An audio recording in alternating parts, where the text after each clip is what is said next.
close your eyes and let yourself drift back through time, back beyond the rush of modern life, beyond the certainty of GPS and the comfort of climate control.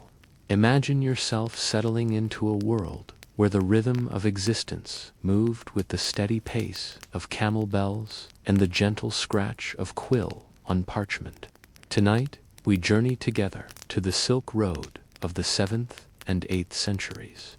Not to the romantic tales of Marco Polo, but to the unglamorous reality of daily survival in one of history's most demanding commercial networks. This is not a story of grand adventures, but of small, persistent routines, the methodical checking of camel harnesses before dawn, the careful rationing of water across endless desert miles, the quiet satisfaction of a ledger balanced by lamplight. You are about to discover why the Silk Road was less about silk and more about the mundane miracle of human persistence. Why merchants spent more time mending torn sandals than trading precious gems. Why the most valuable skill wasn't knowing the price of jade, but understanding the sound that healthy camels make when they drink. Let the stress of your day begin to dissolve as we explore a world where survival depended not on speed or ambition, but on patience, attention to detail, and the comforting predictability of ancient routines, where success was measured not in moments of triumph, but in the accumulation of countless careful decisions, each one keeping you alive for another day's steady progress across an unforgiving landscape. The first sounds that reach your consciousness are not alarms or notifications, but the distant murmur of prayers echoing across stone walls and the soft shuffle of felt boots on packed earth. You are a junior camel handler in a caravanserai near Kashgar, and the day begins as it has for centuries before the sun, before comfort, before the luxury of full wakefulness. Imagine yourself lying on a raised sleeping platform, your body wrapped in a coarse wool blanket that serves as both bedding and cloak. The air carries the scent of animal dung fires, not unpleasant, but earthy and practical, chosen for its slow-burning properties and its ability to keep insects at bay. Around you, in identical chambers arranged around a central courtyard, dozens of other travelers stir in the same methodical way.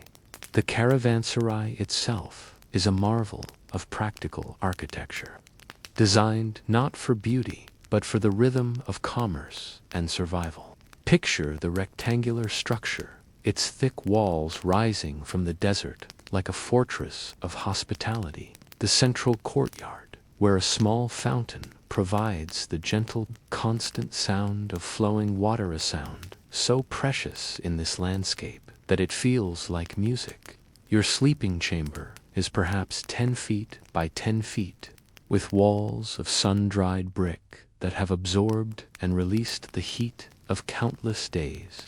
The ceiling, domed and supported by wooden beams, creates an acoustic space where every sound, the rustle of fabric, the quiet breathing of your roommate, the distant chiming of camel bells, seems both intimate and profound.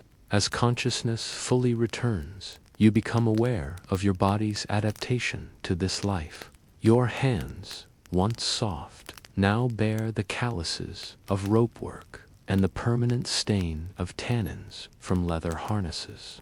Your feet, wrapped in strips of felt within leather boots, have developed their own geography of hardened skin and careful scars.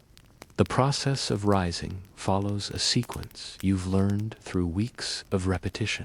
First, you flex each joint, ankles, knees, shoulders, checking for the stiffness that can mean the difference between a good day and a dangerous one. The wooden platform beneath you, covered with felt mats, has provided surprisingly adequate rest, though you've learned to sleep with one ear, always listening for changes in the night sounds that might signal danger or opportunity. Your personal possessions fit easily within arm's reach. A leather pouch containing a bronze mirror no larger than your palm. A bone comb with half its teeth missing. A small knife for cutting rope and preparing food. And a ceramic cup that doubles as a measuring device for water rations. These objects, worn smooth by constant handling, have become extensions of yourself. The morning light filters through a small window, really just an opening in the wall, covered with a wooden shutter, casting geometric shadows that slowly shift as the sun rises. There's something profoundly calming about this gradual illumination, so different from the harsh artificial light you know from your own world. Here, light arrives gently, invitation rather than demand. Around you, the caravanserai awakens with the precision of a well-rehearsed performance. In the corridor outside your chamber, you can hear the soft conversation of other traveler Sogdian merchants discussing the day's plans in their melodic language. Chinese officials reviewing documents with the systematic thoroughness that marks all bureaucracy. Nomadic herders checking on livestock with the quiet efficiency of those who understand that animals' welfare determines their own survival. The communal washing area, located near the fountain, becomes a center of gentle activity. Here, the sound of water poured from ceramic pitchers into bronze basins creates a rhythm as regular as breathing. The ritual of washing face, hands, feet serves purposes both practical and spiritual, preparing both body and mind for the day's challenges. You join this quiet procession, carrying your own small pitcher and cloths.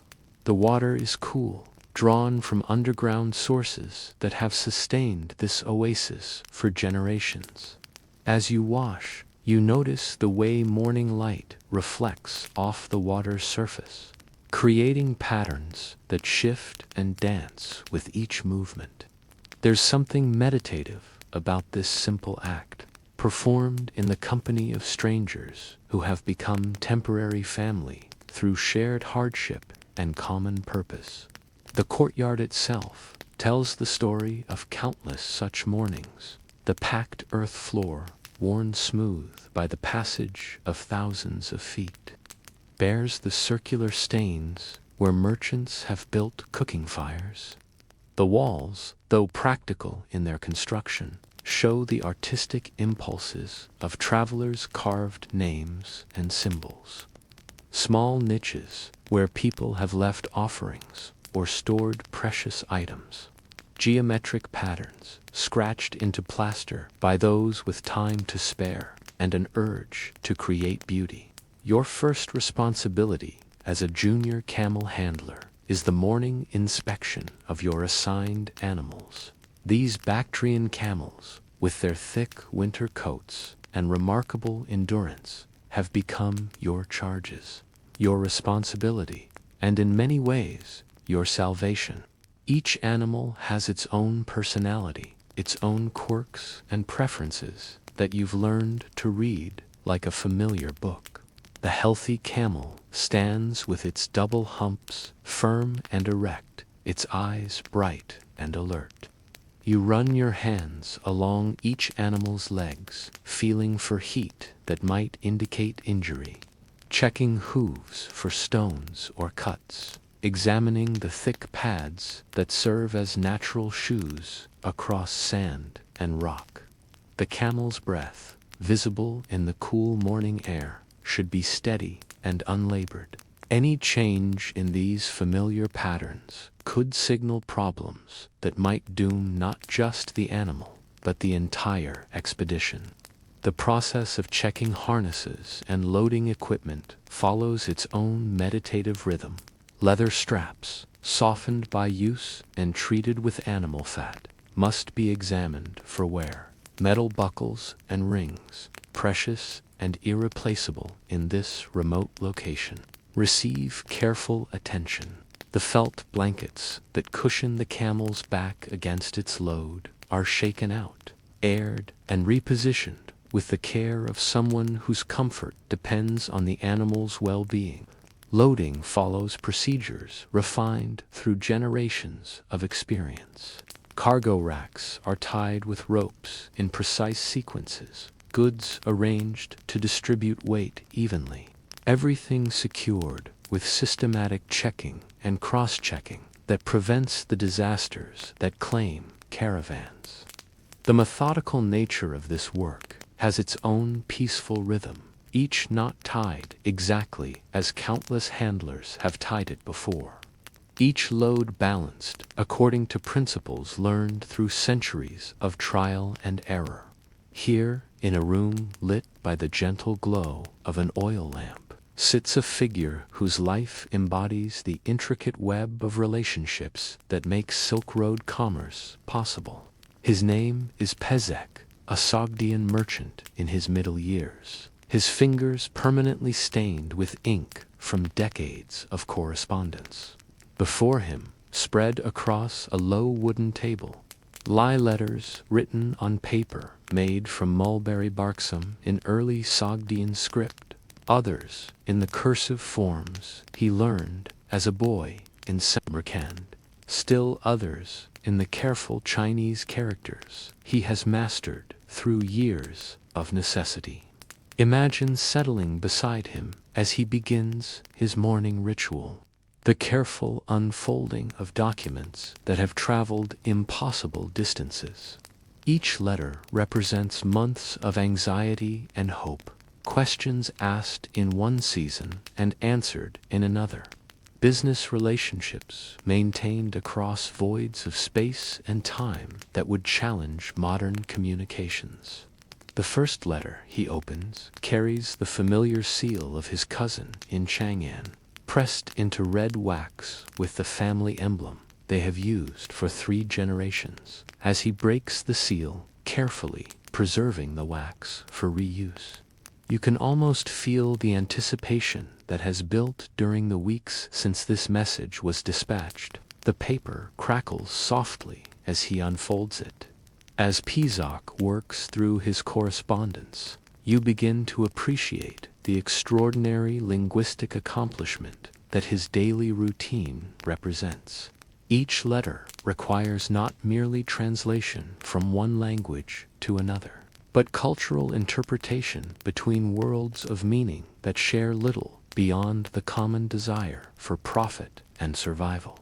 The morning's second letter comes from a Chinese official in Dunhuang, written in the formal bureaucratic style that has evolved over centuries of imperial administration. The characters, brushed onto paper with calligraphic precision, convey information about tax assessments, customs, procedures, and regulatory changes that affect trade routes. But between the official language lies a subtext of relationships, favors owed, and informal arrangements that make the formal system actually function.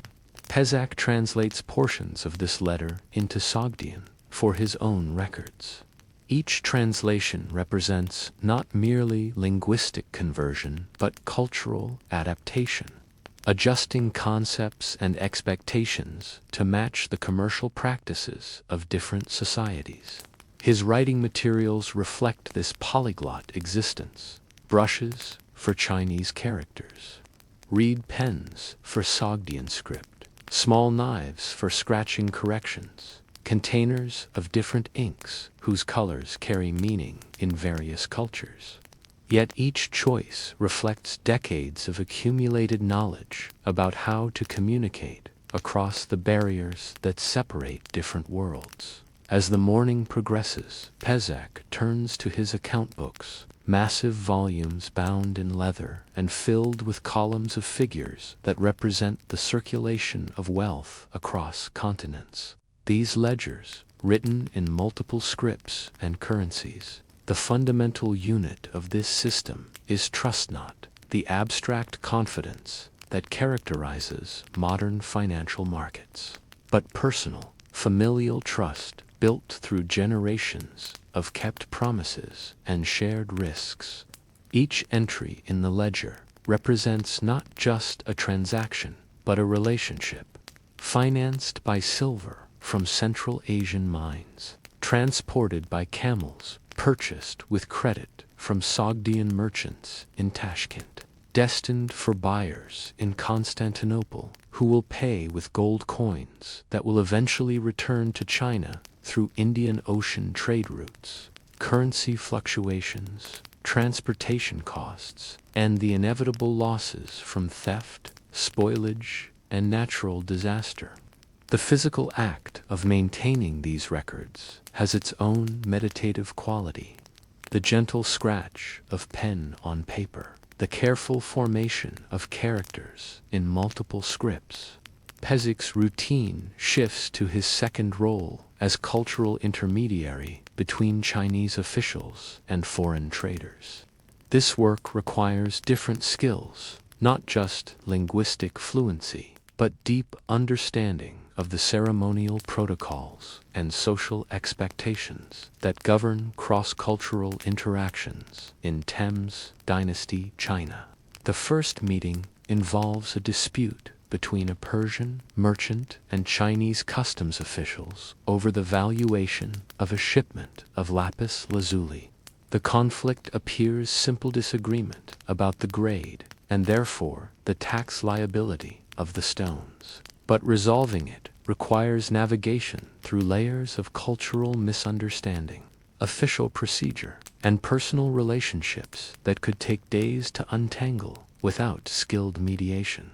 Documents are examined with appropriate respect for official seals and signatures. Small gifts, not bribes, but tokens of respect and relationship are exchanged according to customs that regulate the expression of goodwill. The actual translation work involves far more than converting words between languages. Each culture approaches negotiation with different assumptions about directness and indirection, individual and collective responsibility, the role of personal relationships in business transactions, and the importance of saving face for all parties.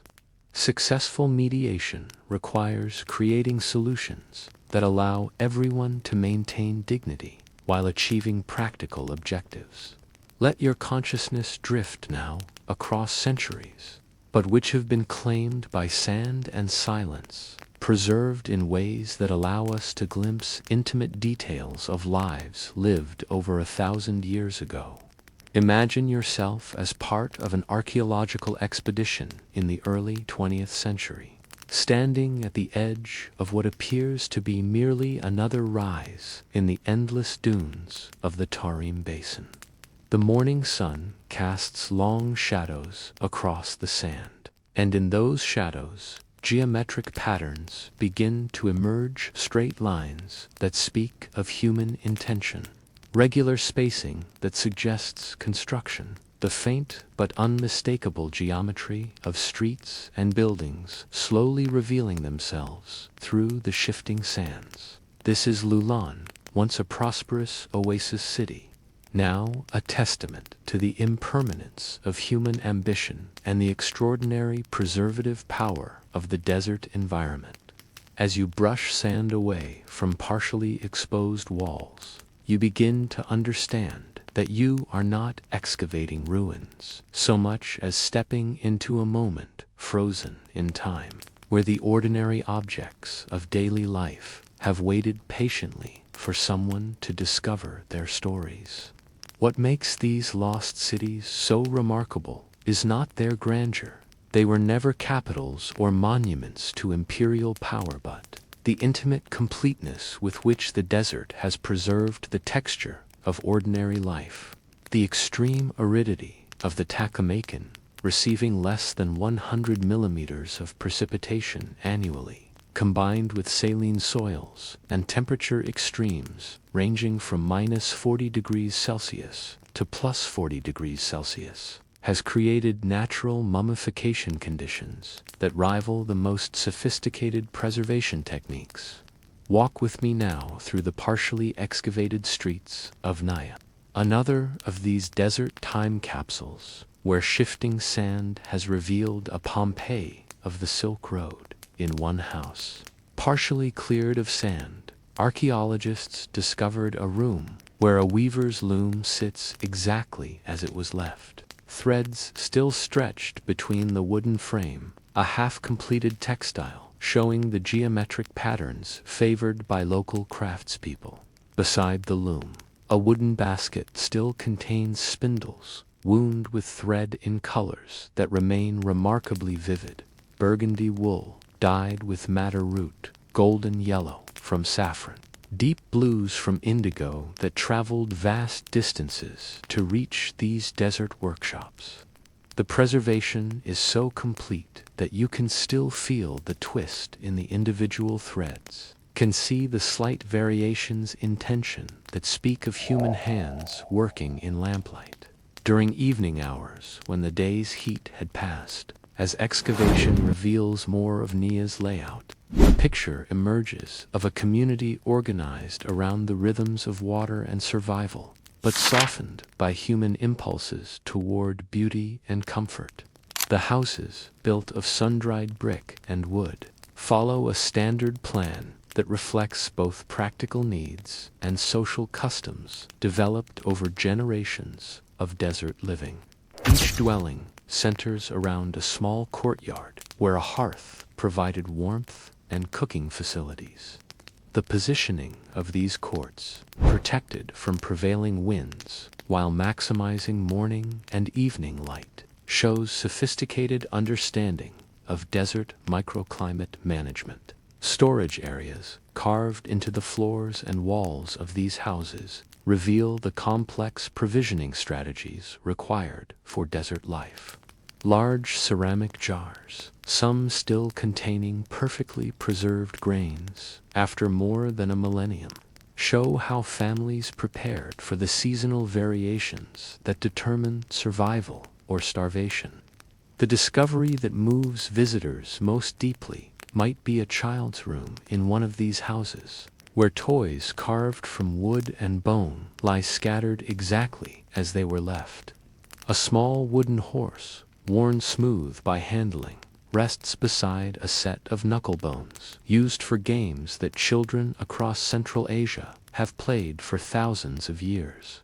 The preservation is so complete that you can see tooth marks on a wooden whistle, evidence of some long ago child's habit of chewing while thinking. Among the most significant discoveries at these sites are the archives of daily life, not grand historical records, but the mundane documents that kept communities functioning. At Nia, archaeologists uncovered over 800 wooden documents, written in Kharosthi script on carved wooden tablets that served as the paper of their time. These documents provide an extraordinary window into the administrative and personal life of a Silk Road community. Personal letters, written on thin wooden slips and preserved in leather pouches, reveal the emotional lives of people separated by commerce and necessity. A merchant writes to his family, "The caravan from Kashgar brought news that you are all in good health, which relieves my mind considerably." Marriage contracts, apprenticeship agreements, and adoption papers show communities maintaining social structures and cultural continuity despite the challenges of desert life. A document recording the adoption of an orphaned child includes provisions for education, inheritance rights, and obligations to care for adoptive parents in their old adjuvants of social safety nets that protected vulnerable community members. Perhaps nowhere is the preservation more remarkable than in the textile remains found throughout these sites. The famous beauty of Lulan, discovered in 1980, wore clothing that tells the story of extensive trade networks and sophisticated textile technology. Her burgundy wool cloak, woven in a twill pattern and adorned with feathers, shows techniques that originated in different parts of the ancient world, then blended in the creative workshops of Central Asia. But it's not just the grand garments that tell stories. Fragments of everyday clothing reveal the intimate details of how people dressed for desert life. Multiple layers for temperature regulation, reinforced areas that show patterns of wear and repair, pockets and ties designed for carrying the small objects essential for survival.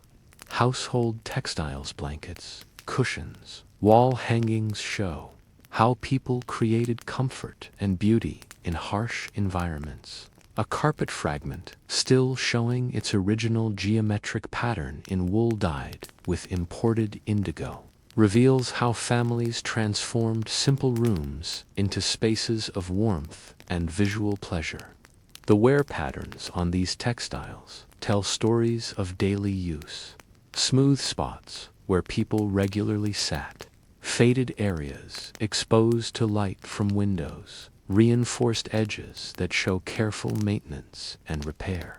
As morning light filters through the latticed windows of a Tang Dynasty administrative building, we enter a world governed by the gentle scratch of brushes on paper and the quiet satisfaction of balanced accounts. Here, in the prefectural offices of a border town along the Silk Road, the romance of international commerce gives way to the methodical reality of imperial bureaucracy. Imagine yourself as a junior clerk in the customs office, arriving before dawn to prepare for another day of processing the endless stream of merchants, goods, and documentation that flows through this crucial checkpoint. The room itself speaks to the ordered mind of Chinese administration. Shelves lined with identical ledger books, each labeled with precise calligraphy indicating its contents and date range. Desks arranged to maximize both efficiency and supervision, and the ever-present portrait of the emperor watching benevolently over the careful work of tax collection. The morning routine begins with the lighting of oil lamps, their gentle glow illuminating the tools of bureaucratic precision. Inkstones for grinding solid ink blocks into liquid form, brushes of various sizes for different types of writing, red cinnabar paste for official seals, and the specially prepared paper that will record the day's transactions for posterity and imperial review. Your immediate superior, Assistant Prefect Liu, arrives punctually as the first merchants begin gathering outside the customs house. He moves through the morning preparation with the fluid efficiency of someone whose every gesture has been refined through decades of identical routines. The way he arranges his writing materials, checks the previous day's unfinished business, and reviews the stack of official directives that arrived with the last courier, all suggest a man who has found deep satisfaction in the predictable rhythms of administrative precision. The customs house itself represents centuries of refinement in the art of managing commercial taxation. The building's design channels the flow of merchants and goods through a series of inspection points, each designed to maximize both efficiency and accuracy while minimizing opportunities for fraud or evasion. The main hall, where merchants present their goods and documentation, features raised platforms where officials can examine materials at comfortable working height. Natural light from carefully positioned windows illuminates workspaces during peak business hours, while the acoustic properties of the vaulted ceiling ensure that conversations remain private despite the constant activity. Behind the public areas lie the real centers of power, the counting rooms where precious metals are weighed and evaluated, the storage vaults where samples are kept for quality comparison, and the archive chambers where duplicate records ensure that no transaction escapes imperial attention. The security measures multiple locks, requiring different keys held by different officials. Witness requirements for high-value transactions. Systematic cross-checking of all documentation create layers of protection against both external fraud and internal corruption. The most impressive space might be the seal room, where official stamps authenticate legitimate commerce. Here, dozens of different seals serve various functions. Some mark the payment of required taxes. Others indicate inspection and approval of goods quality. Still others authorize onward transportation to the next checkpoint. The red cinnabar paste used for sealing creates a distinctive color and texture that would be difficult to forge, while the intricate designs carved into each seal make counterfeiting nearly impossible with available technology. The day's business begins with the arrival of a Sogdian caravan from Samarkand. Their camels, heavily loaded with textiles and metalwork, destined for markets in Chang'an. The caravan master, a middle-aged man whose weathered face speaks of decades spent crossing dangerous terrain, approaches the customs desk with the careful deference that experience has taught him is essential for smooth processing.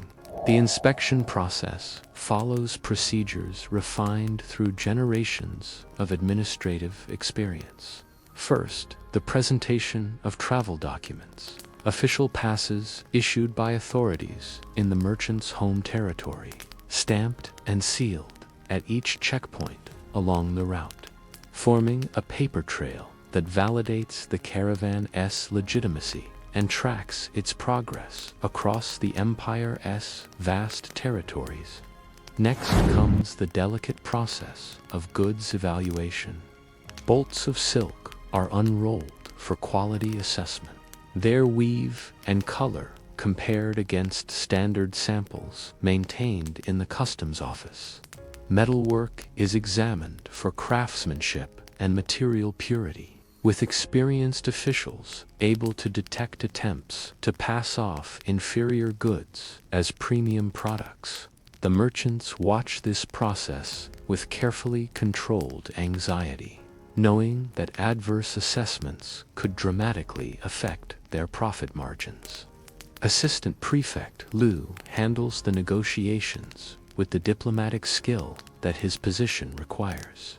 The tax rates, while officially fixed, allow for interpretation in cases involving unusual goods or circumstances.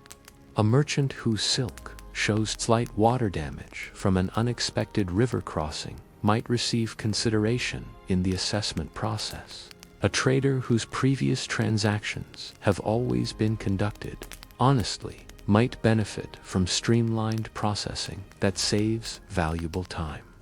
As the morning progresses, the customs office becomes a stage for the complex dance of relationships that makes the official system actually function.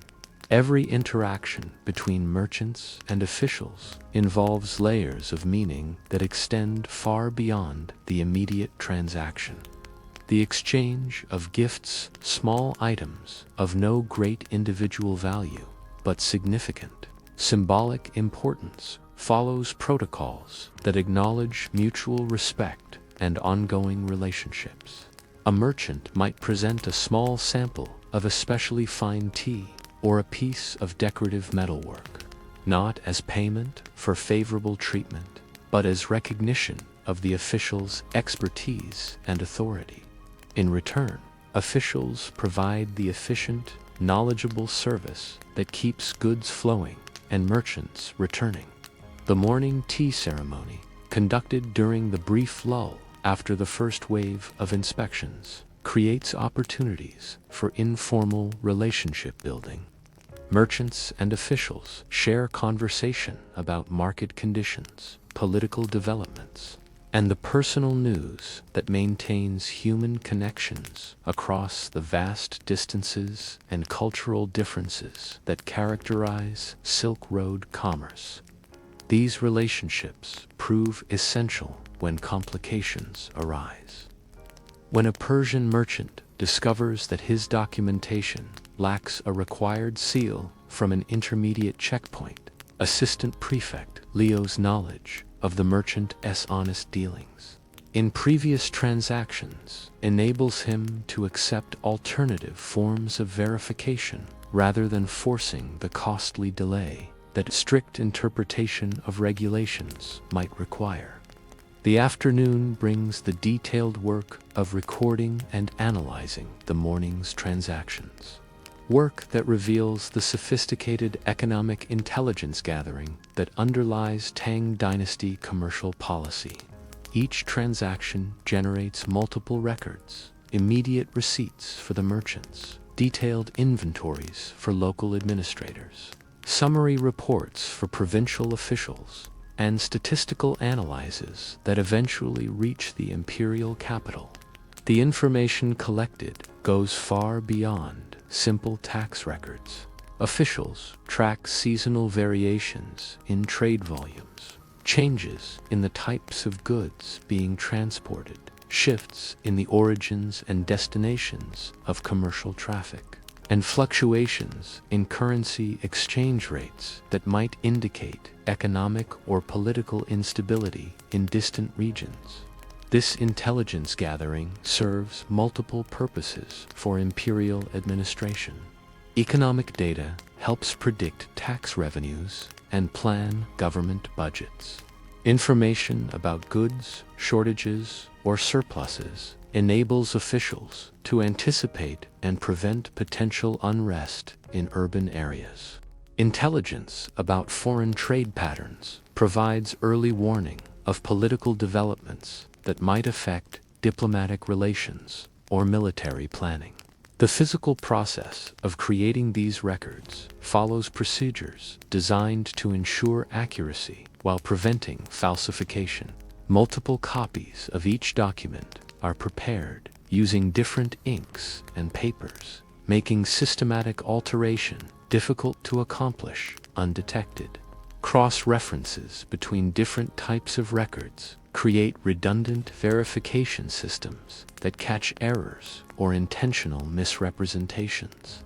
Regular audits by traveling inspectors ensure that local officials maintain the standards required by imperial administration. As evening approaches and the day's business winds down, the human dimensions of this bureaucratic machinery become more apparent. The junior clerks, whose careful copying preserves the records of each transaction, work for modest salaries that often require supplementation through family connections or part-time employment in private commerce. The merchants whose goods have been processed face the constant tension between profit margins and regulatory compliance, knowing that minor violations might result in penalties that eliminate the gains from weeks or months of dangerous travel. The officials themselves navigate between their obligations to imperial authority and their recognition that overly rigid enforcement might drive commerce to alternative routes that would reduce both tax revenues and their own administrative importance. Yet within these constraints, relationships of mutual respect and professional competence develop that make the system function more smoothly than its formal structure might suggest. Assistant Prefect Liu's reputation for fair dealing and efficient processing brings merchants to his office, generating higher tax revenues that advance his career, while providing merchants with the predictable treatment they need for successful business planning. The evening's final task involves the preparation of courier dispatches that will carry the day's reports to higher authorities. These documents, sealed with official stamps and entrusted to riders whose loyalty has been verified through rigorous background checks, represent the nervous system of empire, the constant flow of information that enables distant capital to exercise effective control over far-flung territories. As lamps are extinguished and the customs house settles into nighttime quiet, the day's work enters the permanent record of imperial administration. Tomorrow will bring new caravans, different goods, fresh challenges to official expertise and diplomatic skill. But the fundamental rhythms remain constant, the measured procedures that transform chaos into order, the careful relationships that make rigid systems work, the daily accumulation of small decisions that, in aggregate, determine the success or failure of the vast commercial networks that connect distant civilizations through threads of mutual dependence and shared prosperity. The deepest hour of night in the Taklamakan desert arrives with a silence so complete that it seems almost sawed, broken only by the soft whisper of sand shifting in the wind, and the distant chime of camel bells as animals move restlessly in their sleep. This is the hour chosen for departure across the most feared section of the Silk Road, not for drama or adventure, but for the simple mathematics of survival that governs all movement in the desert. Imagine yourself as part of a caravan making this crossing, awakened not by any external alarm, but by the internal clock that desert travelers develop, a sensitivity to the subtle changes in temperature and air movement that signaled the approach of the coolest part of the 24-hour cycle. Around you, in the pre-dawn darkness, the camp stirs with the methodical efficiency of people whose lives depend on precise timing and careful execution of time-tested procedures. The loading process begins in near total silence, illuminated only by the carefully shielded flames of oil lamps that provide just enough light for essential work, while preserving the night vision that will be crucial for navigation during the first hours of travel. Each camel's load has been calculated and recalculated, not just for weight distribution, but for the strategic placement of water containers, emergency food supplies, and the tools that might mean the difference between survival and catastrophe if something goes wrong. Your own preparations follow the ritual that has kept you alive through previous crossings, checking your personal water supply, adjusting your clothing for the temperature extremes ahead, and making sure that the small knife, fire-starting materials, and emergency food that represent your final backup resources remain secure and accessible. The familiar weight of these items, positioned exactly where countless repetitions have taught you to expect them, provides the psychological comfort that comes from knowing you have done everything possible to prepare for the unpredictable. As the caravan forms up for departure, you become acutely aware of the calculations that govern every aspect of this journey. Water consumption rates, carefully measured during previous crossings, determine not only the amount carried, but the schedule of rationing that will ensure supplies last until the next reliable source. Each person's daily allocation, 8 liters under normal conditions, reduced to 6 or even 4 during emergency stretches, represents the narrow margin between survival and death that defines desert travel.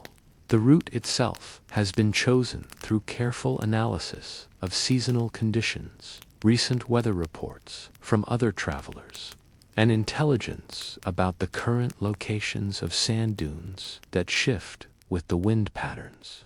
The caravan master carries this information not in written form, which would be damaged by sand and moisture, but in the kind of detailed mental maps that nomadic peoples have developed over millennia of travel across landscapes that defeat conventional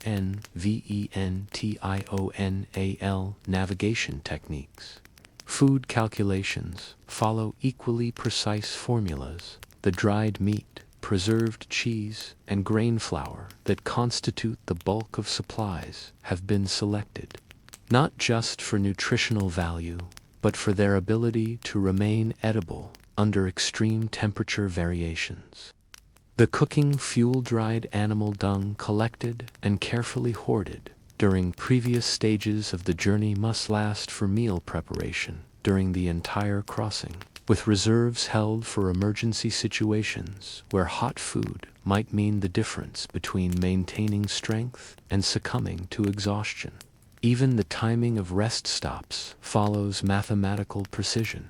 The schedule allows for brief halts every 2 hours during cool morning travel, extended midday rest during the peak heat that makes movement dangerous, and careful regulation of evening stopping time to ensure adequate sleep while maximizing distance covered during optimal conditions. This rhythm, developed through generations of desert crossing experience, represents accumulated wisdom about how to extract maximum performance from both human and animal bodies operating at the limits of their endurance. As dawn light gradually reveals the landscape ahead, the true character of Taklamakan travel becomes apparent. This is not the romantic emptiness depicted in popular imagination, but a terrain rich with subtle variations that experienced travelers read like a detailed map.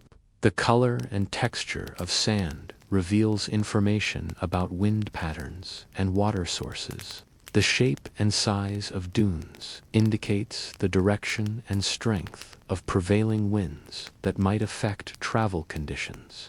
The camels themselves become instruments of navigation and weather prediction. Their behavior, the way they hold their heads, their willingness to move forward, their reactions to changes in air pressure and humidity provides early warning of sandstorms, guidance toward water sources, and assessment of terrain conditions ahead. Learning to read these animal signals represents one of the most crucial skills for desert survival, and the Caravan's most experienced members spend constant attention on monitoring their animals' responses to changing conditions. The sound environment of desert travel creates its own rhythms and meanings. The soft padding of camel feet on sand provides a steady baseline rhythm that helps regulate the pace of travel and alerts riders to changes in terrain. The gentle chiming of bells attached to the lead animals serves both practical and psychological purposes, providing audible contact when visibility is limited by dust or distance, while creating the comforting sense of continuity and progress that helps maintain morale during the most challenging stretches. Human sounds become more precious and more carefully managed as the journey progresses. Conversation, which flows freely during comfortable travel conditions, becomes rationed like water when the physical demands of movement require conservation of energy. The evening hours around campfires become opportunities for social connection and information, sharing that help maintain the group cohesion essential for survival in hostile environments. The evening ritual of camp establishment follows procedures refined through countless repetitions, each step designed to maximize comfort and security while minimizing the energy expenditure required for setup and breakdown. Site selection considers wind protection, drainage patterns that might channel flash flood waters, visibility for navigation purposes, and the psychological factors that affect rest quality in an environment where anxiety can prevent the sleep essential for next day's performance. Tent arrangement follows patterns that balance privacy with mutual protection, creating small communities within the larger caravan group, while ensuring that problems with one shelter do cascade into larger disasters. The placement of animals, cooking areas, and supply storage follows logical sequences that minimize movement between functions, while providing security against the theft or animal predation that could doom the entire expedition. The preparation and sharing of evening meals becomes a crucial ritual that serves purposes beyond simple nutrition. The process of cooking, gathering fuel, preparing food, managing limited water resources, sharing the results according to established protocols creates opportunities for social bonding and group decision-making that help maintain the cooperation essential for group survival. The careful division of labor, with different individuals responsible for different aspects of meal preparation, ensures that essential knowledge and skills remain distributed throughout the group rather than concentrated in single individuals whose injury or illness might create catastrophic capability gaps. Evening conversations around the carefully maintained fires serve as forums for route planning, weather assessment, and the kind of collective decision-making that helps groups adapt to changing conditions. The sharing of information about water sources, terrain conditions, and navigation landmarks ensures that knowledge crucial for survival remains available to the entire group rather than dependent on single individuals. These conversations, conducted in the intimate atmosphere created by firelight and shared hardship, often develop into the kind of lasting relationships that extend beyond immediate travel necessities into long-term commercial and personal partnerships.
Letter writing and scholarly correspondence create additional connections between Xuanzang and the broader community of Buddhist learning.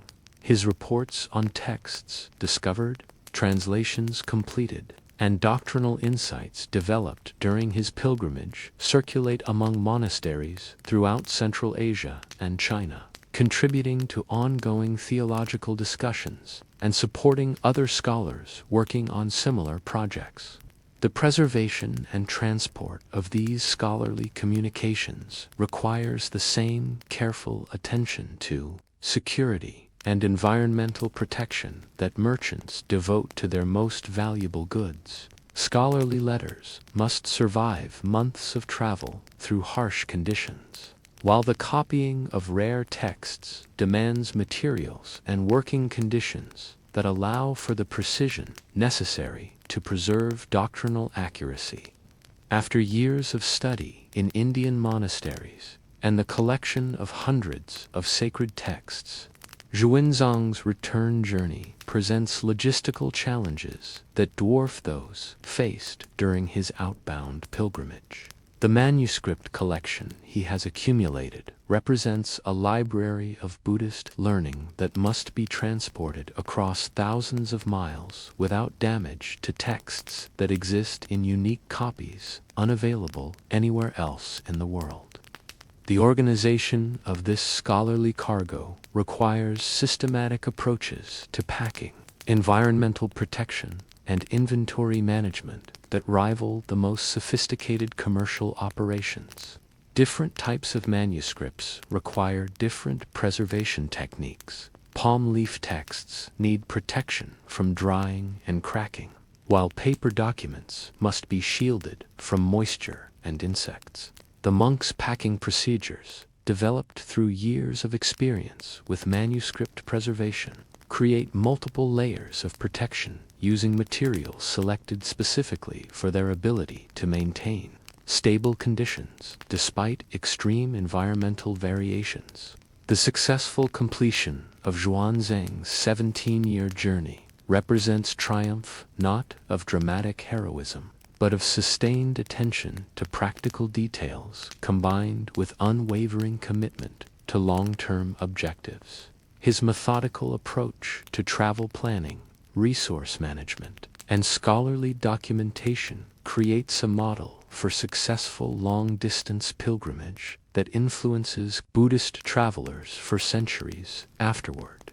The translation work that occupies Xuanzang's remaining years transforms his travel experiences into lasting contributions to Buddhist learning. The texts he preserved and the translations he completed create bridges between different Buddhist traditions, while his travel accounts provide detailed information about geography, politics, and culture that serves both religious and secular scholars.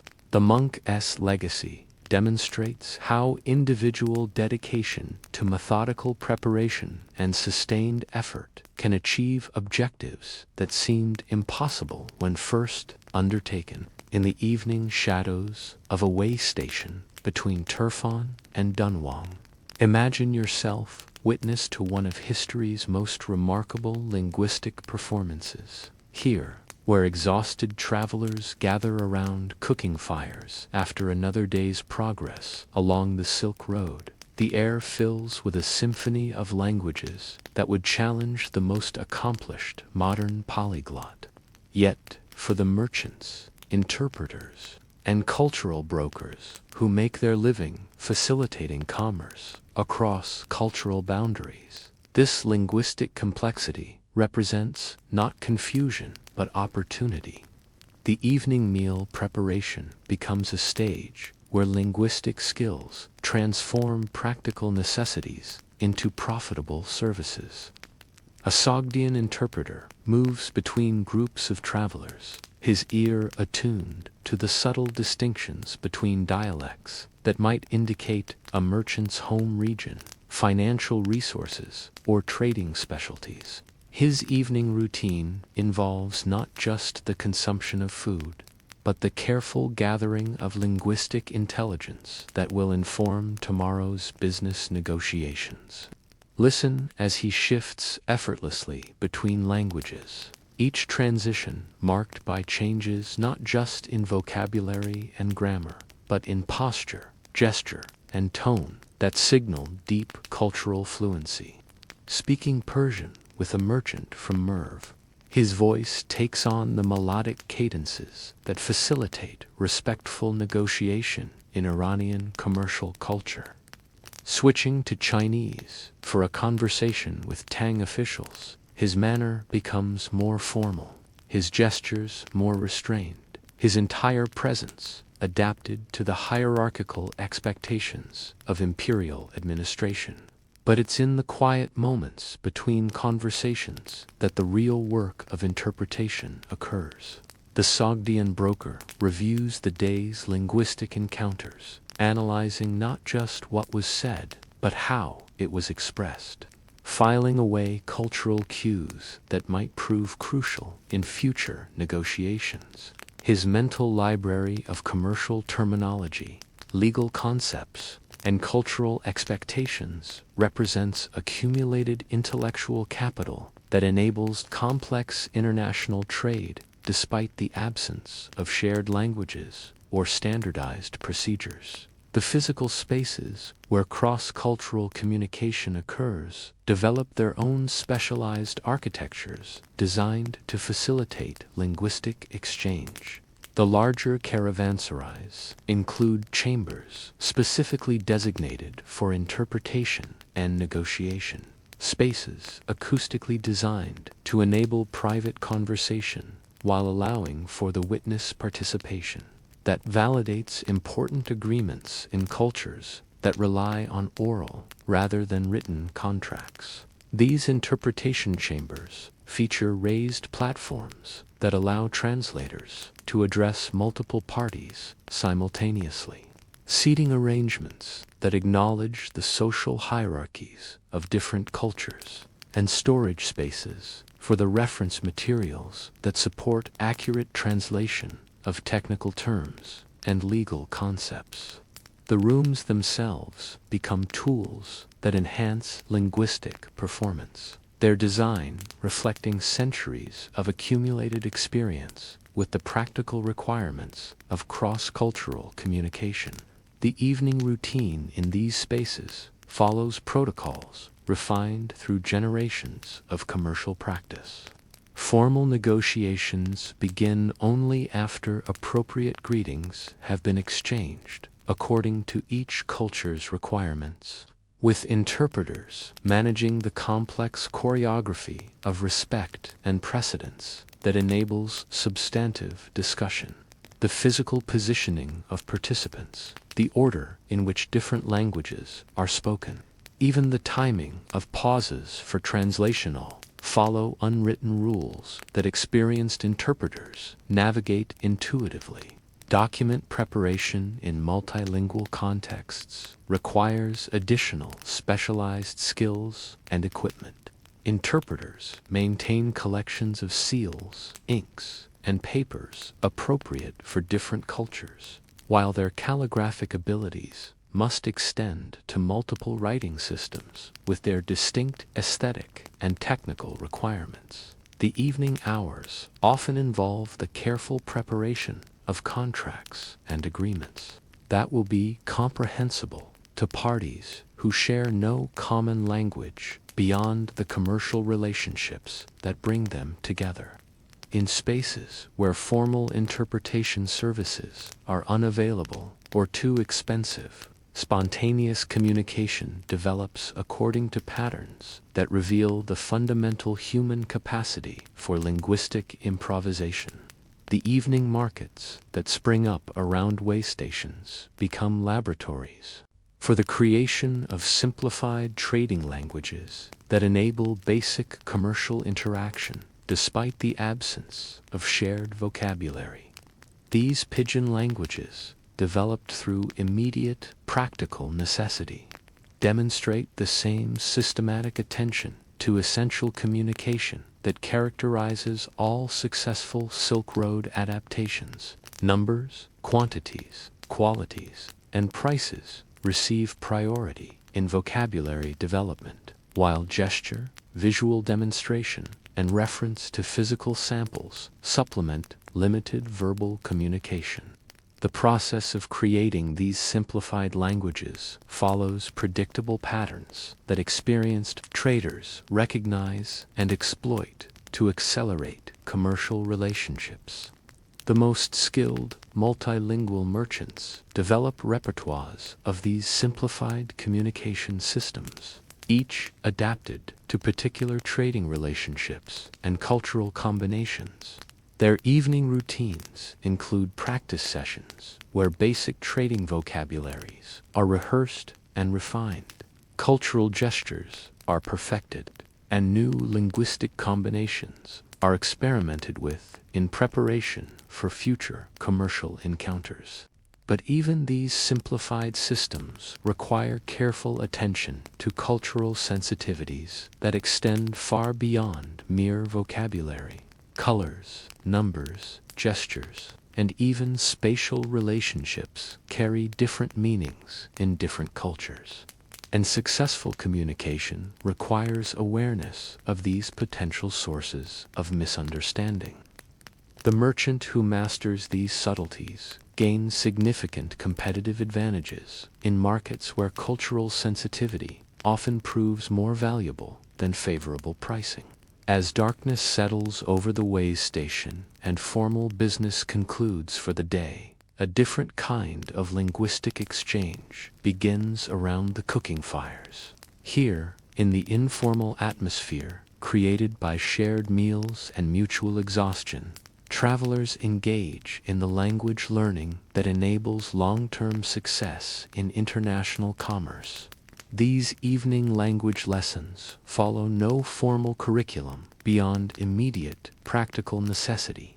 A Chinese merchant struggling to communicate with Persian suppliers receives vocabulary instruction from Sogdian interpreters who profit from maintaining friendly relationships with both parties.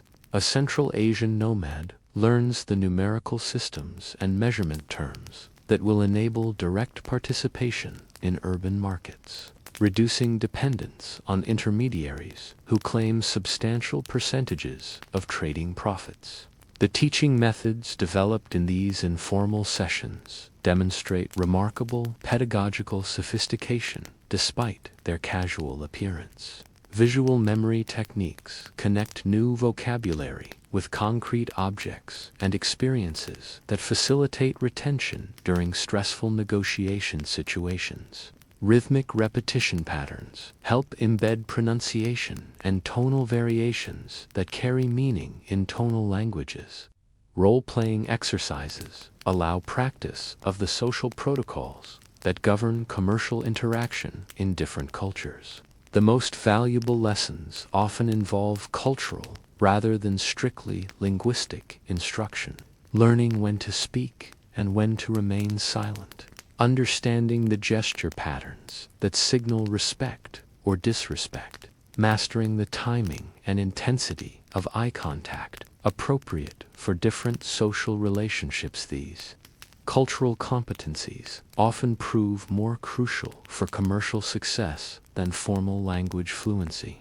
The most accomplished linguistic brokers develop mental organization systems that enable rapid access to the multilingual commercial knowledge they accumulate over years of cross-cultural trade. Their evening routines include memory exercises designed to maintain and expand these linguistic resources, practices that transform language learning from casual acquisition into systematic professional development. These memory techniques, borrowed from both Islamic and Buddhist scholarly traditions, create mental architectures where linguistic knowledge can be stored, organized, and retrieved efficiently during the pressure of real-time negotiation. Commercial vocabulary is grouped according to logical categories that facilitate quick access. Terms for different qualities of silk, organized by weaving techniques. Precious stone terminology arranged according to color and clarity classifications. Livestock descriptions, systematized by breed, age, and condition indicators. The evening review of these mental libraries involves more than simple vocabulary rehearsal.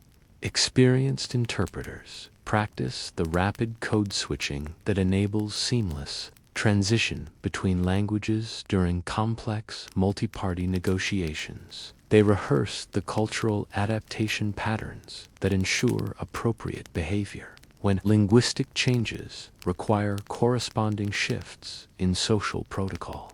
They refine the listening skills that enable detection of regional dialects, social class markers, and emotional states that might affect negotiation strategies. But perhaps most importantly, they cultivate the patience and cultural humility that enable effective communication across the profound differences in worldview that separate the various civilizations connected by Silk Road commerce. The evening's quiet reflection often focuses not on linguistic technique, but on the fundamental human connections that make cross-cultural understanding possible despite barriers of language, religion, and custom. As the sun sets behind the western walls of Chang'an, the greatest city in the world begins its transformation from a center of bustling commerce into a realm of ordered tranquility. The evening drums that sound from the imperial palace create rhythmic echoes that bounce off the geometric perfection of the city's 168 residential wards, each enclosed by walls that will soon be sealed until dawn. This is urban planning designed not for efficiency or profit, but for the deeper human need for predictable rhythm and secure rest. Imagine yourself walking through this twilight transformation, observing how a metropolis of over 1 million inhabitants settles into evening routines that have been refined over centuries of imperial administration. The wide boulevards, laid out in perfect north-south and east-west grids, gradually empty of the day's commercial traffic as merchants complete their transactions and return to their designated residential areas. The sound of wooden wheels on paved stone gives way to the softer rhythms of evening preparation, the gentle splash of water in courtyard fountains, the rustle of silk clothing as families gather for meals, the distant murmur of conversation filtering through wooden screens and paper windows. The architectural grandeur of Chang'an reveals itself most clearly in these evening hours, when the absence of crowds allows appreciation of the city's magnificent scale and proportion. The palace complex at the city's northern end rises in terraced splendor, its rooflines creating elegant silhouettes against the darkening sky. The two great markets that dominate the eastern and western sections of the city have closed for the day, their temporary stalls dismantled and stored, according to regulations that maintain order and cleanliness in spaces that will welcome tomorrow's commerce. But it's in the residential wards where the city's true character emerges after dark. Each ward functions as a small, self-contained community with its own gates, its own internal rhythm, and its own social hierarchies that reflect both official status and commercial success. The evening routine of gate closure, performed with ceremonial precision by ward officials, creates a sense of security and belonging that transforms the vast metropolis into a collection of manageable neighborhoods where residents know their neighbors and participate in shared community life. In the most prestigious residential areas, where high officials and wealthy merchants maintain elaborate family compounds, the evening hours unfold according to protocols that demonstrate refined taste and cultured sophistication. These are the districts where Silk Road fortunes finance lifestyles that celebrate both Chinese cultural traditions, and the exotic influences that flow along trade routes from distant civilizations. Imagine entering one of these elite compounds as evening preparations begin. The architecture itself speaks to wealth accumulated through international commerce. Courtyards, designed according to classical Chinese principles but decorated with precious materials imported from across the known world.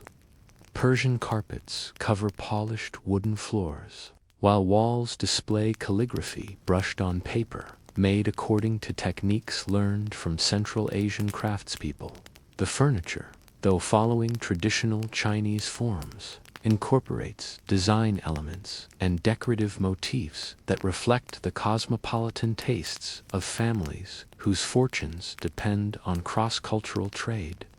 The evening meal preparation in these households demonstrates the same attention to detail and aesthetic refinement that characterizes all aspects of elite Thames dynasty life. Kitchens equipped with the most advanced cooking technologies of the age. Prepared dishes that combine Chinese culinary traditions with ingredients and techniques acquired through Silk Road commerce. Spices from India, cooking oils from Central Asia, and preserved foods from the nomadic cultures of the steppes create flavor combinations that would be impossible without the complex supply networks that sustain international trade. The serving of these meals follows protocols that transform eating from mere sustenance into artistic performance. Porcelain dishes, manufactured according to techniques that represent the pinnacle of Thames dynasty ceramic artistry, are arranged according to principles that balance color, texture, and symbolic meaning. The meal itself unfolds at a pace designed to encourage contemplation and conversation, with appropriate pauses that allow appreciation of both culinary artistry and social relationships. But perhaps most remarkable is the evening entertainment that follows formal dining. Music performances featuring instruments from across the Silk Road. Persian lutes, Indian drums, Central Asian flutes create soundscapes that reflect the international character of Tang dynasty high culture. Poetry, recitation, calligraphy, demonstrations, and philosophical discussions provide intellectual stimulation that justifies leisure time as cultural cultivation rather than mere indulgence. In the commercial districts, where Silk Road merchants conduct their daily business, evening social life centers around tea houses that serve as informal centers of information exchange, relationship building, and cultural accommodation. These establishments, ranging from simple rooms with basic furnishings to elaborate pavilions with gardens and performance spaces, cater to the social needs of trading communities whose success depends on maintaining extensive networks of personal and professional relationships. The evening routine in these tea houses follows patterns that facilitate both relaxation and business development. The preparation and service of tea itself becomes a ritual that creates appropriate atmospheres for different types of social interaction.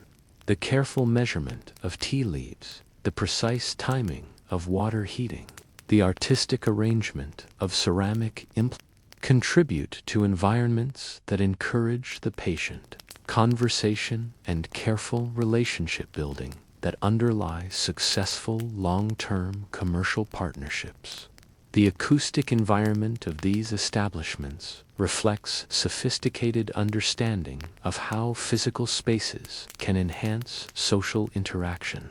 Conversations remain private despite proximity to other groups, while the gentle sounds of tea preparation and quiet music provide background that masks commercially sensitive discussions without interfering with communication. The evening lighting, provided by carefully positioned oil lamps and paper lanterns, creates intimate spaces within larger rooms, allowing multiple groups to conduct business simultaneously without mutual interference. But the most valuable function of these tea houses might be their role as informal centers of commercial intelligence. Here, in conversations that appear casual but serve serious business purposes, merchants share information about market conditions, political developments, and trading opportunities that might affect future commercial planning.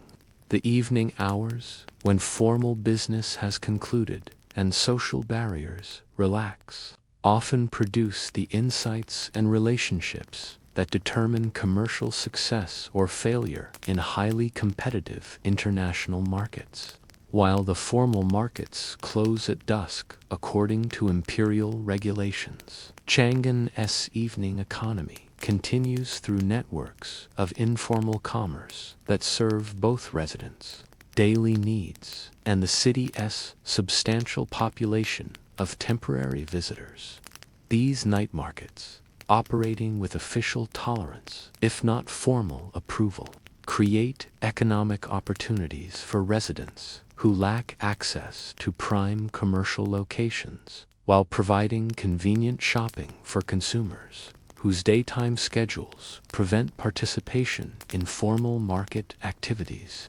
The atmosphere of these evening markets differs dramatically from the organized bustle of daytime commerce. Vendors, often women and elderly men who cannot compete effectively in the primary markets, arrange modest displays of goods by lamplight and candlelight that create intimate, almost theatrical environments for commercial interaction. The pace of business slows to accommodate the reduced lighting and the social character of evening shopping, when purchases often serve as occasions for community interaction rather than mere economic transactions. The goods available in these night markets reflect both the immediate needs of urban residents and the overflow from daytime commercial activity. Food vendors offer prepared meals and snacks that supplement formal dining, while craftspeople sell simple household items and personal accessories that formal merchants might consider beneath their attention. But these modest enterprises often provide entry points into Chang'an's commercial networks for ambitious individuals who lack the capital or connections necessary for participation in large-scale Silk Road trade.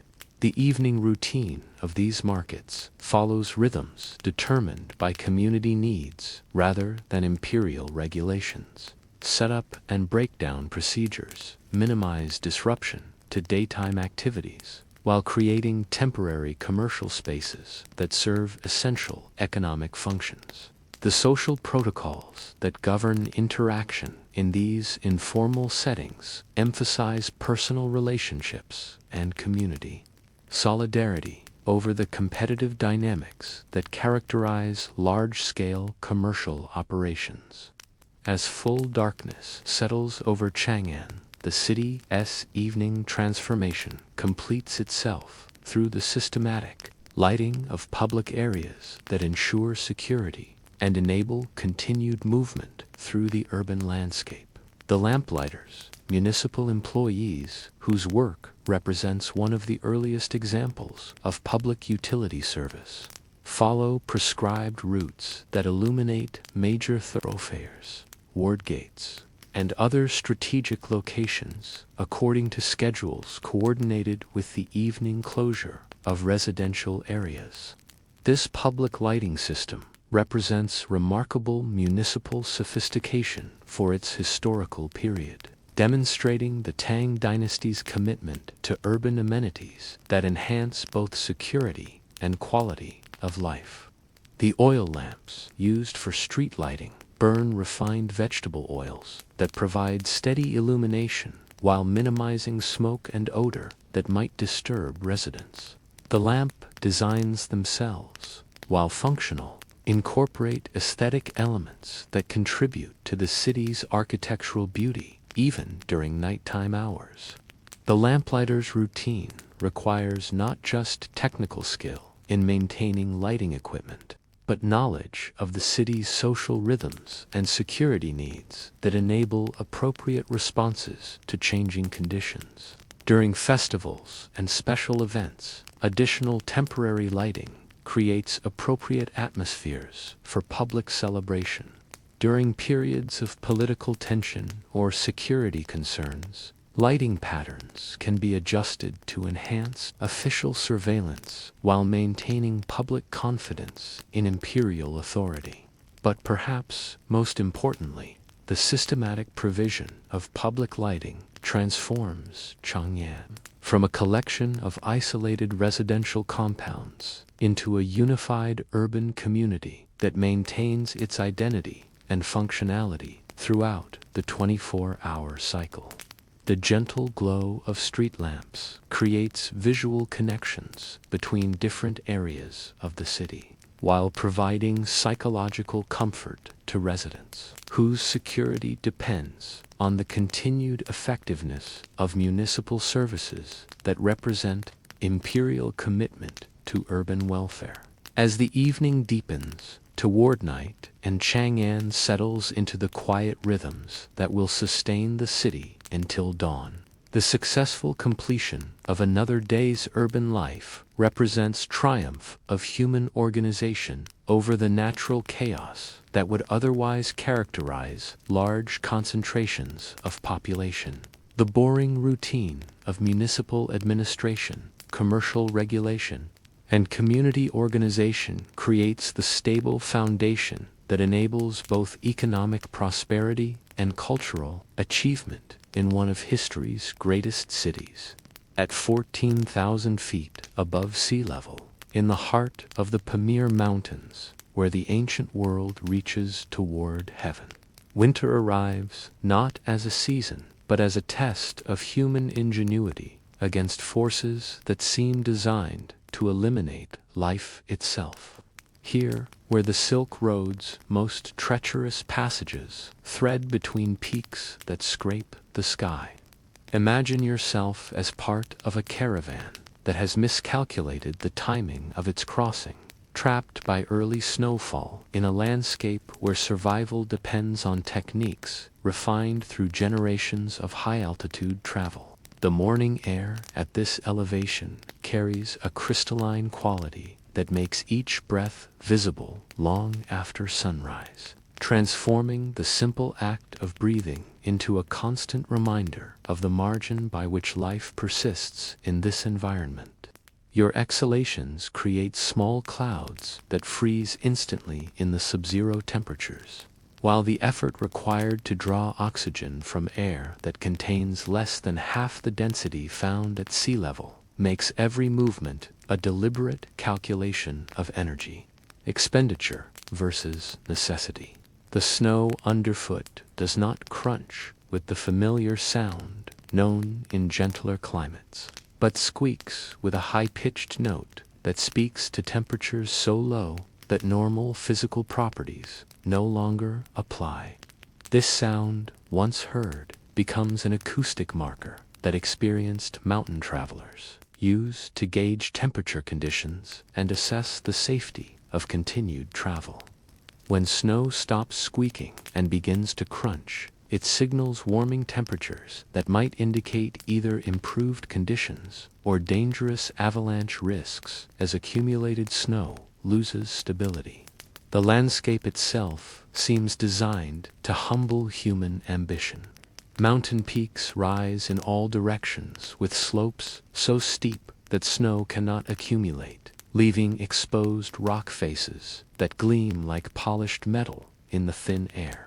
The valleys between these peaks funnel wind into concentrated streams that can knock a person off their feet, while the absence of vegetation above the tree line creates an environment where every calorie of fuel must be carried and preserved. Against the day when survival depends on the ability to generate warmth through combustion, The techniques required for winter survival in the Pamirs represent some of humanity's most sophisticated adaptations to extreme environments. Clothing systems developed by local nomadic peoples and refined through centuries of trial and error create layered protection that can maintain body temperature despite external conditions that would quickly kill unprotected humans. These garments, constructed from the wool of high-altitude animals and designed according to principles that anticipate every aspect of cold-weather survival, transform the wearer into a walking life support system capable of functioning in conditions that challenge the limits of human physiology. The outer layer consists of felt coats that shed wind and moisture, while trapping warm air in their dense fiber structure. Beneath these, multiple layers of wool clothing create insulation systems that can be adjusted according to activity levels and changing conditions. The innermost layers, made from the finest cashmere and positioned to wick moisture away from the skin, prevent the accumulation of perspiration that could freeze against the body and create deadly heat loss. Footwear, designed for high-altitude winter travel, represents perhaps the most crucial element in cold-weather survival systems. The boots, worn by experienced Pamir travelers, incorporate multiple layers of insulation, waterproof barriers that prevent snow from melting inside the boot, and sole designs that provide traction on ice while allowing for the snowshoe attachments that distribute weight across snow surfaces.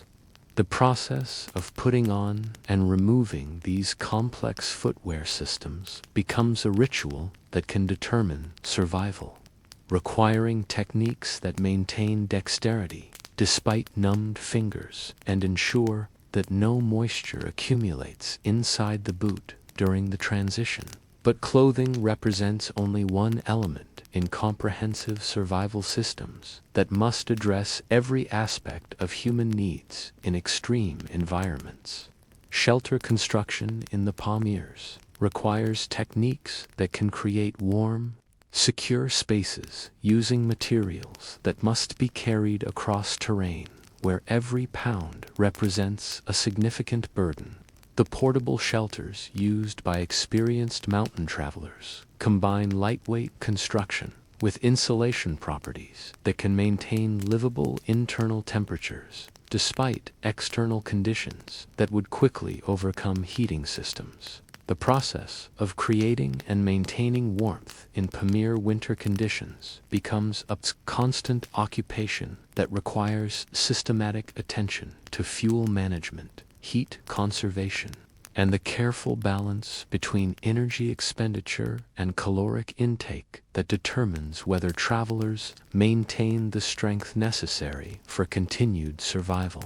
Every aspect of daily routine must be adapted to conditions where normal activities require several times the energy expenditure needed at lower altitudes and more temperate climates. The morning routine in a Pamir winter camp begins long before sunrise with the careful process of rekindling fires that have been maintained throughout the night through systematic feeding with precious fuel. The fuel itself, dried yak dung collected and hoarded during warmer seasons, occasional wood from stunted trees that grow at lower elevations, and emergency supplies of animal fat that burn with intense heat, must be managed with the precision of a military supply system where miscalculation can mean the difference between survival and death. The preparation of morning tea becomes a ritual that serves purposes far beyond mere nutrition. The process of melting snow for water, heating it to the proper temperature, and preparing the salted butter tea that provides essential calories and warming comfort creates a shared activity that maintains group morale while ensuring that every member of the party receives adequate fluid intake and caloric supplementation. The tea itself, prepared according to recipes developed specifically for high-altitude conditions, provides not just warmth, but essential minerals and fats that help the body adapt to extreme environmental stress. But perhaps most importantly, the sharing of this morning ritual creates psychological warmth that proves as essential as physical heating for maintaining the mental clarity and group cooperation necessary for survival in conditions that test every aspect of human endurance. The conversation that accompanies tea preparation and consumption provides opportunities for route planning, condition assessment, and the kind of mutual support that enables people to continue functioning effectively despite exhaustion, cold, and the constant stress of knowing that survival depends on perfect execution of survival techniques. Route finding in winter. Pamir conditions requires navigation skills that go far beyond the compass and landmark techniques used in more hospitable environments. Snow cover eliminates most visual reference points, while weather conditions can reduce visibility to a few yards for days at a time. The techniques developed by experienced mountain travelers combine multiple redundant systems that ensure continued progress, even when individual navigation methods become unreliable.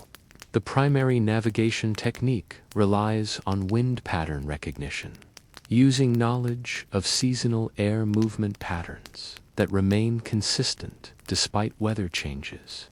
Experienced Pamir travelers develop sensitivity to subtle variations in wind direction, intensity, and character that enable route finding even in whiteout conditions. The sound of wind through different types of terrain, the way snow accumulates in response to prevailing air currents, and the temperature variations that accompany different wind patterns, all provide navigational information to those with sufficient experience to interpret these environmental signals. Backup navigation techniques include celestial observation during clear periods, terrain analysis using tools and techniques that work despite snow cover, and systematic tracking procedures that enable parties to retrace their routes if forward progress becomes impossible. The mental mapping skills required for this type of navigation represent lifetime achievements that combine formal knowledge with intuitive understanding developed through years of high-altitude travel experience. But navigation in extreme conditions requires more than technical skill. It demands psychological resilience that enables continued function despite the stress and exhaustion that accompany prolonged exposure to life-threatening conditions. The decision-making processes used by experienced mountain travelers incorporate risk assessment techniques that balance the dangers of continued travel against the risks of remaining stationary, while maintaining the flexibility necessary to adapt plans when conditions change unexpectedly.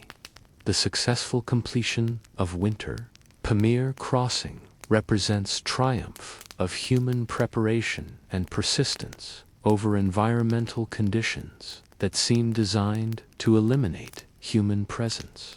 As elevation gradually decreases and the party moves toward more hospitable terrain, the physical relief provides opportunity for reflection on the techniques and attitudes that enabled survival of one of the most challenging passages along the entire Silk Road network.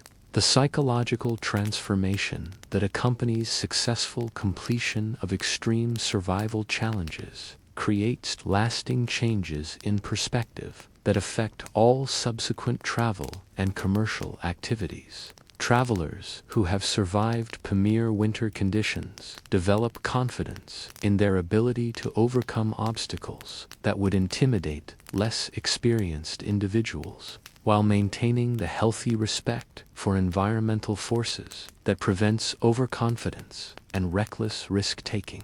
The knowledge gained through winter mountain survival becomes valuable commercial intelligence that enables more accurate route planning, better timing of future expeditions, and improved preparation techniques that reduce risks and increase success rates for subsequent commercial ventures.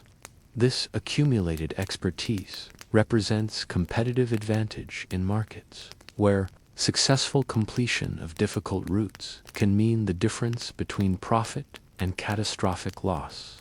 But perhaps most importantly, the shared experience of surviving extreme conditions creates bonds between traveling companions that extend far beyond immediate commercial relationships.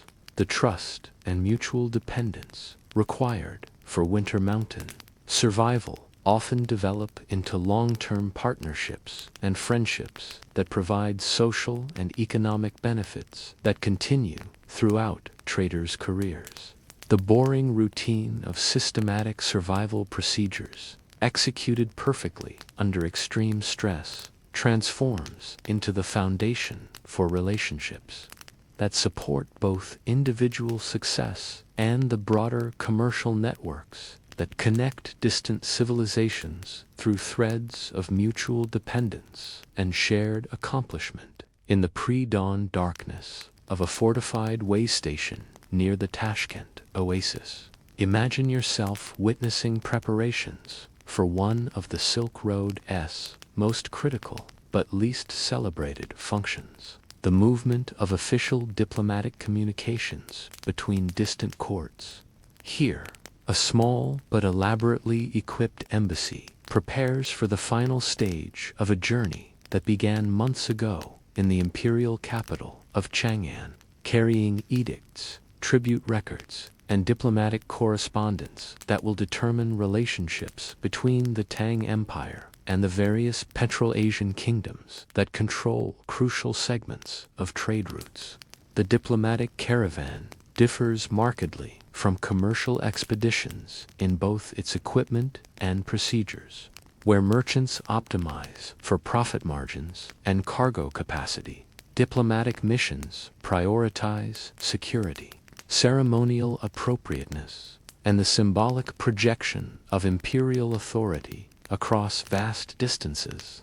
The morning routine begins with rituals that emphasize the sacred nature of official documents and the precise protocols that govern their transport and delivery.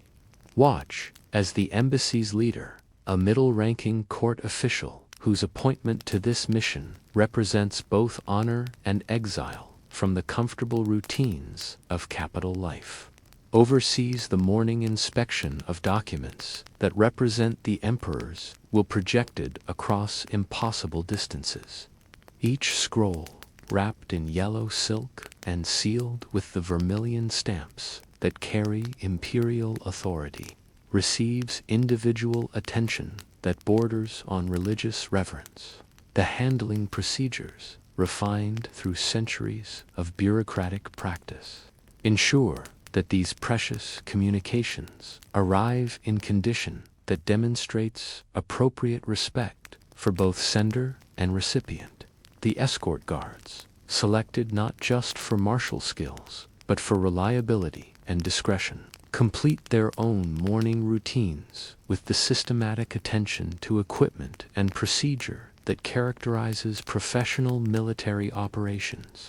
Their armor, weapons, and horses represent significant imperial investment, but more importantly, they embody the projection of Temp's dynasty power into regions where imperial authority must be asserted through symbolic display rather than permanent military presence. The diplomatic correspondence carried by this embassy represents months of careful composition by court officials, who must balance multiple competing objectives through written communications that may not reach their destinations for additional months. Each document must project appropriate imperial authority while acknowledging the sovereign dignity of recipient rulers. assert Chinese interests while avoiding language that might provoke military responses, and maintain consistency with previous diplomatic communications while adapting to changing political circumstances. The physical documents themselves demonstrate the Tang dynasty's commitment to diplomatic effectiveness. Through attention to symbolic detail that reinforces verbal messages with visual displays of imperial power and cultural sophistication. The paper, manufactured according to techniques that represent the pinnacle of Chinese papermaking artistry, provides writing surfaces that showcase calligraphic skill, while demonstrating technological capabilities that few recipient courts can match. The calligraphy itself serves diplomatic purposes that extend far beyond mere communication of information. The elegant brushwork that renders Chinese characters into artistic achievements demonstrates cultural refinement that establishes Chinese claims to civilizational superiority, while the precise formatting and ceremonial language assert imperial authority through linguistic forms that acknowledge no equals in the known world. But perhaps most importantly, the seals and authentication systems used for diplomatic documents create security measures that ensure message integrity, while demonstrating administrative sophistication that validates Chinese claims to superior governmental organization. The multiple seals, applied according to complex procedures that require coordination between different imperial departments, create authentication systems that would be virtually impossible to forge with available technology. The cost of maintaining diplomatic communications across the distances covered by Silk Road networks represents significant imperial expenditure that must be justified through political and economic benefits that extend far beyond the immediate objectives of individual missions. The maintenance of way stations equipped to support diplomatic expeditions, the training and payment of escort guards, and the provision of gifts and ceremonial materials appropriate for court presentation all require resources that competing imperial priorities might claim more profitably. Yet, the economic intelligence gathered through diplomatic channels often proves more valuable than the direct costs of diplomatic operations. Embassy members, trained to observe and report on political conditions, military capabilities, and economic developments in foreign territories, provide information that enables imperial planners to make informed decisions about trade policy, military deployment, and diplomatic strategy. The systematic collection and analysis of this intelligence creates competitive advantages that enhance both mass Chinese security and commercial interests. The diplomatic gifts carried by embassies serve multiple economic functions that justify their considerable expense and transport difficulties. These presents, carefully selected to demonstrate Chinese technological and artistic capabilities, create favorable impressions of Chinese civilization, while providing opportunities to assess recipient courts' responses to particular types of goods and artistic styles. The gifts often serve as market research that identifies commercial opportunities for subsequent trading expeditions. The tribute relationships established and maintained through diplomatic communications generate economic benefits that more than compensate for the costs of diplomatic operations. The flow of precious goods, exotic animals, and rare materials that arrive in Chang'an as tribute payments provides both symbolic validation of Chinese superiority and practical resources that enhance imperial capabilities and court prestige. As the embassy approaches its destination, perhaps the court of a Sogdian ruler whose kingdom controls crucial mountain passes, or the camp of a nomadic chief whose people can either facilitate or obstruct caravan traffic, the careful choreography of diplomatic arrival begins. These protocols, negotiated through previous diplomatic contacts and refined through accumulated experience, determine whether the embassy's mission succeeds in achieving its objectives or fails through cultural misunderstanding that might take years to overcome. The timing of arrival itself carries diplomatic significance that requires careful calculation based on intelligence about recipient court schedules, seasonal considerations that affect ceremonial possibilities, and political circumstances that might influence reception quality. Arriving during inappropriate seasons or court periods could result in delayed or inadequate reception that undermines the embassy's effectiveness and potentially damages long-term diplomatic relationships.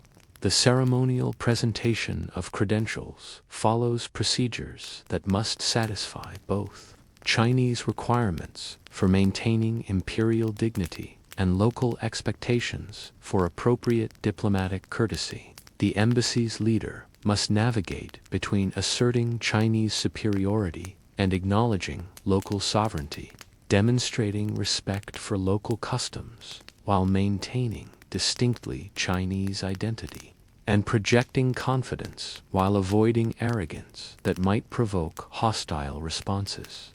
The translation and interpretation of diplomatic communications require linguistic skills that go far beyond mere vocabulary conversion.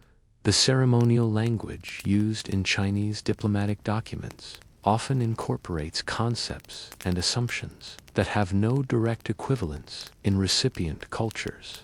While local diplomatic traditions may emphasize aspects of relationship and obligation that Chinese protocols address differently or ignore entirely, the most valuable function performed by diplomatic missions often involves intelligence, gathering activities that never appear in official reports but provide crucial information for imperial decision-making.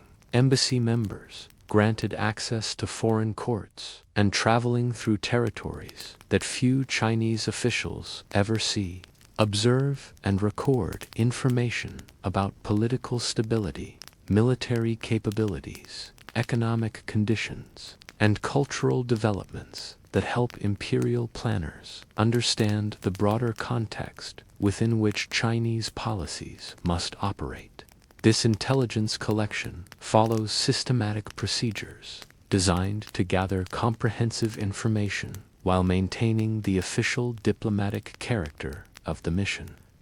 Embassy members receive training in observation techniques, memory methods for retaining detailed information until it can be recorded safely, and communication procedures that ensure important intelligence reaches appropriate imperial departments despite the months of travel time required for embassy return.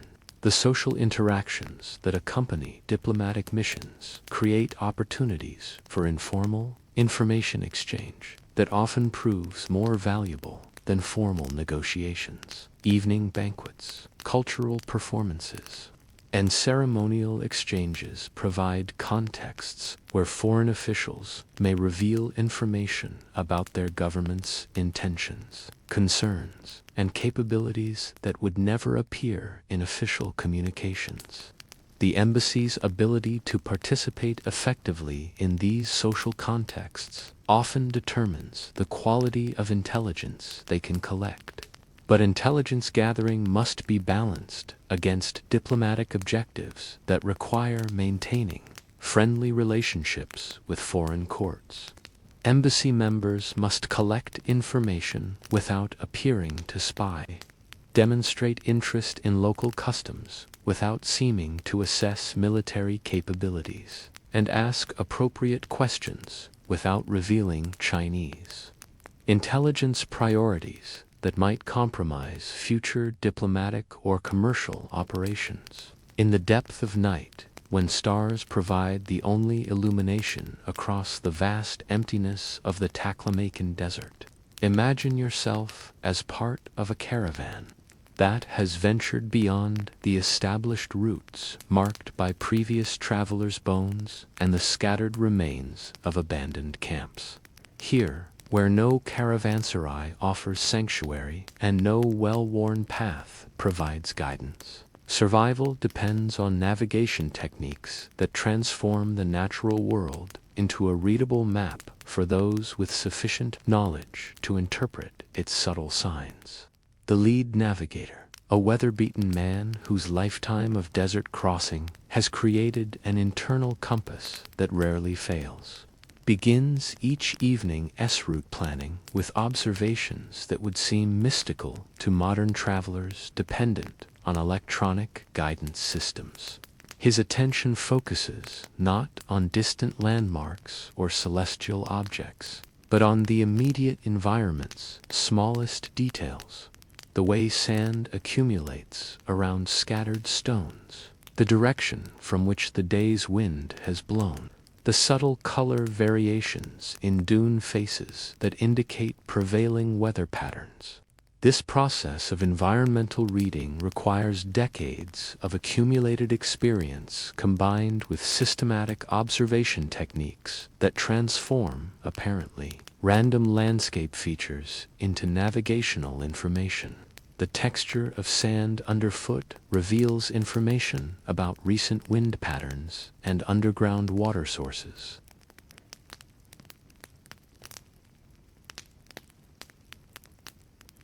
And the occasional bird offers clues about proximity to water sources and the location of routes used by other travelers. The night sky, relatively free from the light pollution that obscures celestial navigation in modern environments, becomes a detailed map for those trained to read its information. But stellar navigation in desert conditions requires more than simple knowledge of star positions and seasonal variations. The navigator must compensate for atmospheric distortion effects that alter apparent star positions, account for magnetic declination that affects compass readings, and integrate celestial observations with terrain analysis that confirms or corrects astronomical calculations. The most sophisticated aspect of desert navigation might be the systematic counting and measurement techniques that enable navigators to maintain accurate estimates of distance traveled and direction maintained, despite the absence of fixed reference points. These dead reckoning methods, refined through generations of nomadic travel experience, create internal measurement systems that function with remarkable precision across journeys that may cover hundreds of miles through apparently featureless terrain. The physical techniques involved in accurate pace counting require training that transforms walking into a precise measuring instrument. The navigator develops standardized stride lengths that remain consistent despite fatigue, terrain variations, and the physical stress that accompanies desert travel. This calibrated walking pace, combined with systematic time measurement using natural phenomena like star positions and shadow lengths, creates distance calculation methods that enable accurate position estimation throughout extended journeys. Direction maintenance, in the absence of fixed landmarks, requires integration of multiple observation techniques that provide redundant confirmation of bearing accuracy. Wind direction, assessed through sand movement patterns and the behavior of clothing and equipment, offers one source of directional information. Solar observation, using shadow techniques that work throughout the day despite changing sun positions, provides additional bearing confirmation. Star positions, observed during appropriate times of night, supply the most accurate directional references for those with sufficient astronomical knowledge. But perhaps most remarkable are the memory techniques that enable navigators to maintain detailed mental maps of routes that may not be repeated for months or years. These cognitive mapping methods, borrowed from oral tradition cultures that preserve complex information without written records, create mental archives of geographical information that include not just basic route data, but detailed intelligence about seasonal variations, alternative passages, and emergency resources that might prove crucial during unexpected difficulties.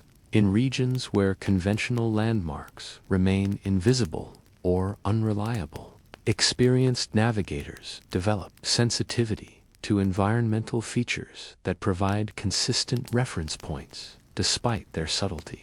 These natural navigation markers, often invisible to untrained observers, create a complex language of geographical information that enables accurate route finding across terrain that appears completely uniform to inexperienced travelers. Rock formations, even when scattered and apparently random, provide crucial navigational information for those trained to read their significance. The color, texture, and geological composition of stones indicate their origins, and therefore the direction from which weather and water have transported them. The positioning and orientation of rock groupings reveal information about prevailing wind patterns and seasonal water flows that affect travel conditions and resource availability.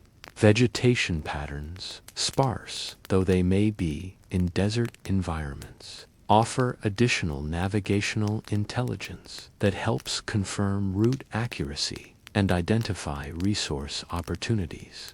The types of plants that survive in particular locations indicate underground water sources, soil composition, and microclimatic conditions that affect travel planning. The seasonal appearance and disappearance of different plant species provides timing information that helps navigators optimize travel schedules and resource utilization. Even the archaeological remains of previous human activity in campsites, abandoned wells, scattered artifacts from failed expeditions, create reference points that experienced navigators incorporate into their mental mapping systems. These historical landmarks often provide more reliable positional information than natural features, while the stories associated with particular sites offer cautionary intelligence about hazards and opportunities that affect route selection. The mathematics of desert navigation extend far beyond simple distance and direction calculations to encompass comprehensive resource management that determines whether expeditions succeed or fail catastrophically. Every navigation decision must balance optimal route selection against water consumption rates, travel time estimates against food supply calculations, and directional accuracy against the energy expenditure required for precise navigation under difficult conditions. Water management represents the most critical element in navigation planning, requiring systematic analysis of consumption rates under various travel conditions, combined with detailed knowledge of water source locations and seasonal reliability patterns. The navigator must maintain continuous mental calculations that balance current supply levels against projected needs, while planning routes that optimize the probability of reaching known water sources before supplies become critically depleted. Food calculations follow similar principles, but involve additional complications related to energy expenditure rates under different travel conditions and the nutritional requirements necessary to maintain physical performance levels adequate for continued navigation accuracy. The navigator must consider not just caloric needs, but the specific dietary requirements that enable sustained mental clarity and physical coordination under the stress conditions that characterize desert survival. Emergency planning constitutes another crucial aspect of navigation mathematics, requiring systematic consideration of alternative routes, backup resource caches, and contingency procedures that enable expedition survival when primary plans fail due to unexpected circumstances. These backup systems must be integrated into navigation planning without consuming resources or attention that compromise primary route execution. The successful completion of navigation across unmapped terrain represents victory achieved not through certainty and control, but through systematic management of uncertainty and risk that enables human survival in environments that seem designed to eliminate human presence. The techniques that enable this success combine practical skills with psychological attitudes that transform potentially fatal challenges into manageable obstacles that can be overcome through patience, preparation, and systematic execution of time-tested procedures. The confidence required for navigation in unknown territory develops through accumulated successful experience, with smaller challenges that gradually build the skills and mental resilience necessary for major expeditions. Each successful journey provides both practical knowledge and psychological preparation that enables increasingly ambitious navigation projects, while failures and near disasters contribute lessons that improve future performance without destroying the optimism necessary for continued risk-taking. The navigator's relationship with uncertainty evolves through experience, from anxiety-producing stress into acceptance. That enables clear thinking and good decision-making, despite incomplete information and potentially fatal consequences for mistakes. This psychological adaptation represents perhaps the most crucial element in successful desert navigation, enabling sustained performance under conditions that would overwhelm individuals who require certainty and control for effective functioning. But ultimately, the triumph of human navigation in unmapped regions demonstrates the power of systematic observation, careful preparation, and methodical execution to overcome challenges that appear impossible when first encountered.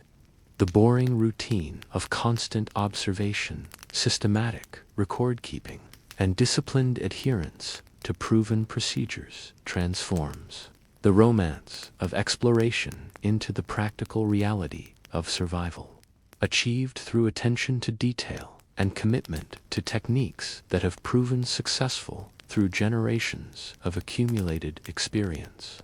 As dawn breaks over another successfully completed night of navigation through unmarked terrain, the quiet satisfaction that comes from survival achieved through skill and preparation provides its own reward.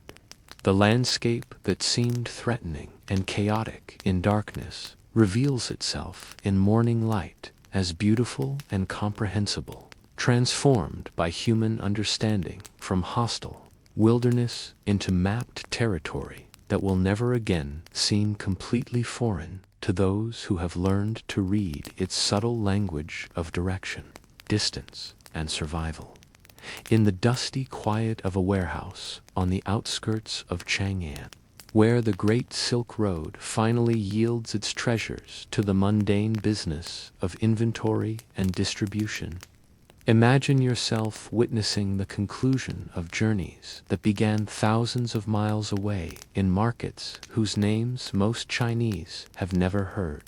Here, in rooms that smell of sandalwood, leather, and the particular mustiness that comes from goods that have traveled through desert storms and mountain passes, the romance of international trade surrenders to the patient arithmetic that determines profit and loss. The morning light, filtering through high windows designed to provide illumination while protecting valuable merchandise from direct sunlight, reveals stacks of account books whose pages record transactions spanning months of time and continents of distance. Each entry represents not just commercial data, but human stories. The Persian merchant whose family's survival depended on favorable silk prices. The Sogdian interpreter whose linguistic skills enabled complex negotiations. The Chinese official whose stamp validated the payment of taxes that fund imperial administration. Watch as the warehouse supervisor, a man whose decades of experience with luxury goods have made him an expert in quality assessment and market valuation, conducts the morning inventory that will determine how the night's arrivals should be priced and distributed. His examination of silk bolts follows procedures that can detect water damage, insect contamination, and the subtle deterioration that results from improper storage during extended transport. His assessment will determine whether merchants profit from their investments or face losses that could bankrupt enterprises built over lifetimes of careful accumulation. The process itself has its own meditative rhythm. Each item receives individual attention that honors both its intrinsic value and the human effort required for its transport across dangerous terrain. Silk threads are tested for strength and uniformity, while color consistency is evaluated under different lighting conditions. Precious stones are weighed on scales sensitive enough to detect individual grains of sand, while metalwork is examined for the craftsmanship details that determine value in discriminating markets. The final accounting that concludes each Silk Road venture requires mathematical skills that go beyond simple addition and subtraction to encompass complex calculations involving multiple currencies, variable exchange rates, and the time value of capital invested over periods that may extend for years. The ledger books that record these transactions represent some of history's most sophisticated commercial mathematics, requiring analytical capabilities that would challenge modern accountants. Currency conversion calculations must account for exchange rate fluctuations that occur during the extended periods between transaction initiation and completion. Silver purchased with Chinese copper coins in Chang'an markets might be converted to Central Asian currencies for caravan provisioning, then exchanged again for local currencies in foreign markets before final conversion back to Chinese monetary systems upon return. Each exchange involves not just mathematical calculation, but assessment of currency, quality, purity, and authenticity that affects actual transaction values. Interest calculations must account for the risks and opportunities associated with capital tied up in inventory and transport over extended periods. The profits required to justify Silk Road investment must compensate not just for direct expenses, but for the alternative opportunities foregone while capital remains committed to particular ventures. These calculations involve probability assessments and risk analysis that incorporate both quantifiable factors and subjective judgments about political stability, weather patterns, and market developments that could affect venture outcomes. Partnership accounting requires additional mathematical complexity involving profit sharing arrangements that may involve multiple parties with different types of contributions and varying levels of risk exposure.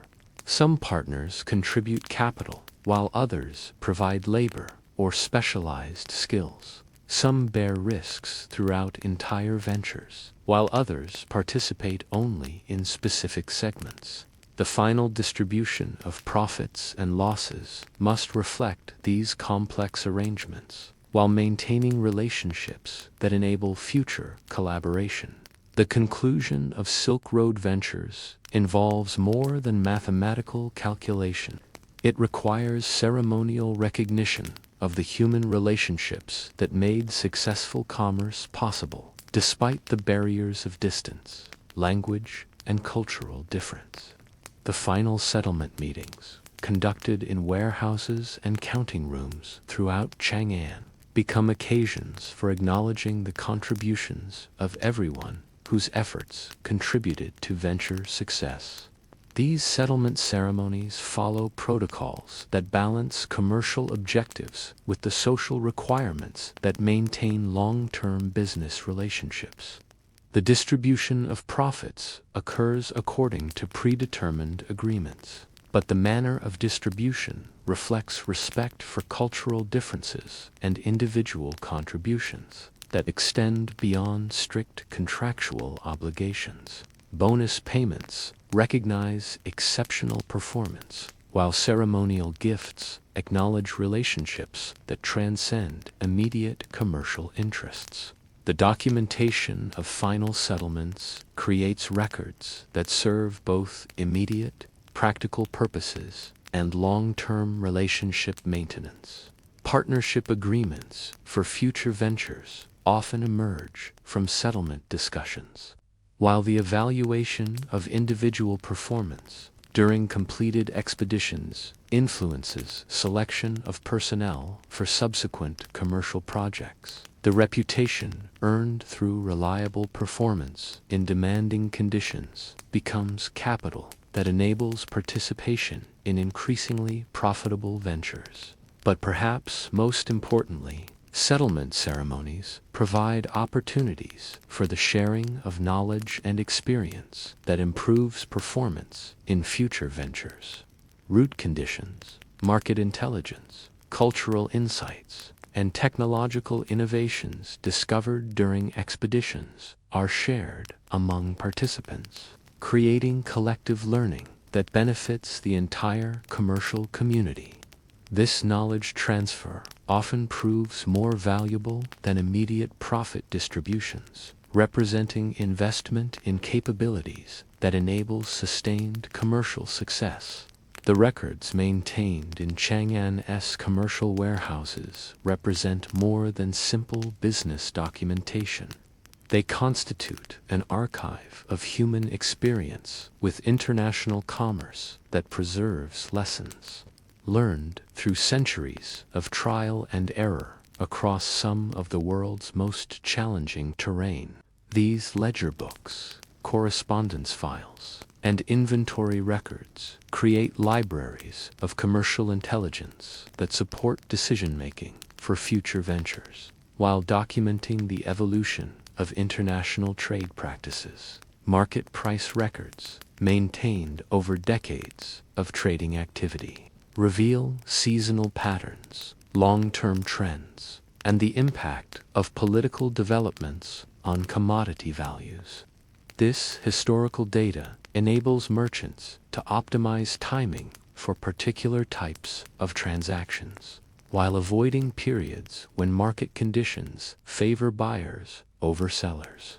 The accumulated price intelligence represents competitive advantage that enables informed decision-making despite the uncertainties that characterize international commerce. Route condition reports, filed by returning expeditions, create geographical databases that improve travel planning and risk assessment for subsequent ventures. Information about water source reliability, seasonal weather patterns, political stability in various territories, and the condition of transportation infrastructure enables better preparation and more accurate cost estimation for future expeditions. This intelligence often determines venture success or failure before expeditions even depart. Personnel evaluation records help identify individuals whose skills and reliability make them valuable participants in future ventures. While documenting performance problems that might affect expedition success, these records include not just technical capabilities, but assessment of cultural sensitivity, language skills, and the psychological resilience required for successful completion of demanding international expeditions. As evening settles over Chang'an and the day's accounting work nears completion, there's a profound satisfaction that comes from the successful conclusion of enterprises that seemed impossible when first conceived. The silk that now fills warehouse shelves, the precious stones that gleam in carefully arranged displays, the exotic spices whose aromas transform ordinary rooms into reminders of distant places, all represent triumph of human persistence over obstacles that would have defeated less determined efforts. The profits recorded in final ledgers represent more than mere financial success. They validate the techniques, relationships, and systematic approaches that enabled complex international commerce to flourish despite the absence of modern communication and transportation technologies. The mathematical precision of final accounting reflects the accumulated wisdom of generations of merchants who refined commercial practices through countless experiments with different approaches to the fundamental challenges of conducting business across vast distances and cultural differences. But perhaps most remarkable is the transformation of individual ambitions into collective achievement that benefits communities throughout the trading networks that connect distant civilizations. The Chinese artisans whose silk finds markets in Constantinople, the Central Asian nomads whose horses carry Chinese officials, the Persian craftspeople whose metalwork decorates Chinese palaces, all participate in economic relationships that create mutual benefit despite the political and cultural barriers that divide their societies.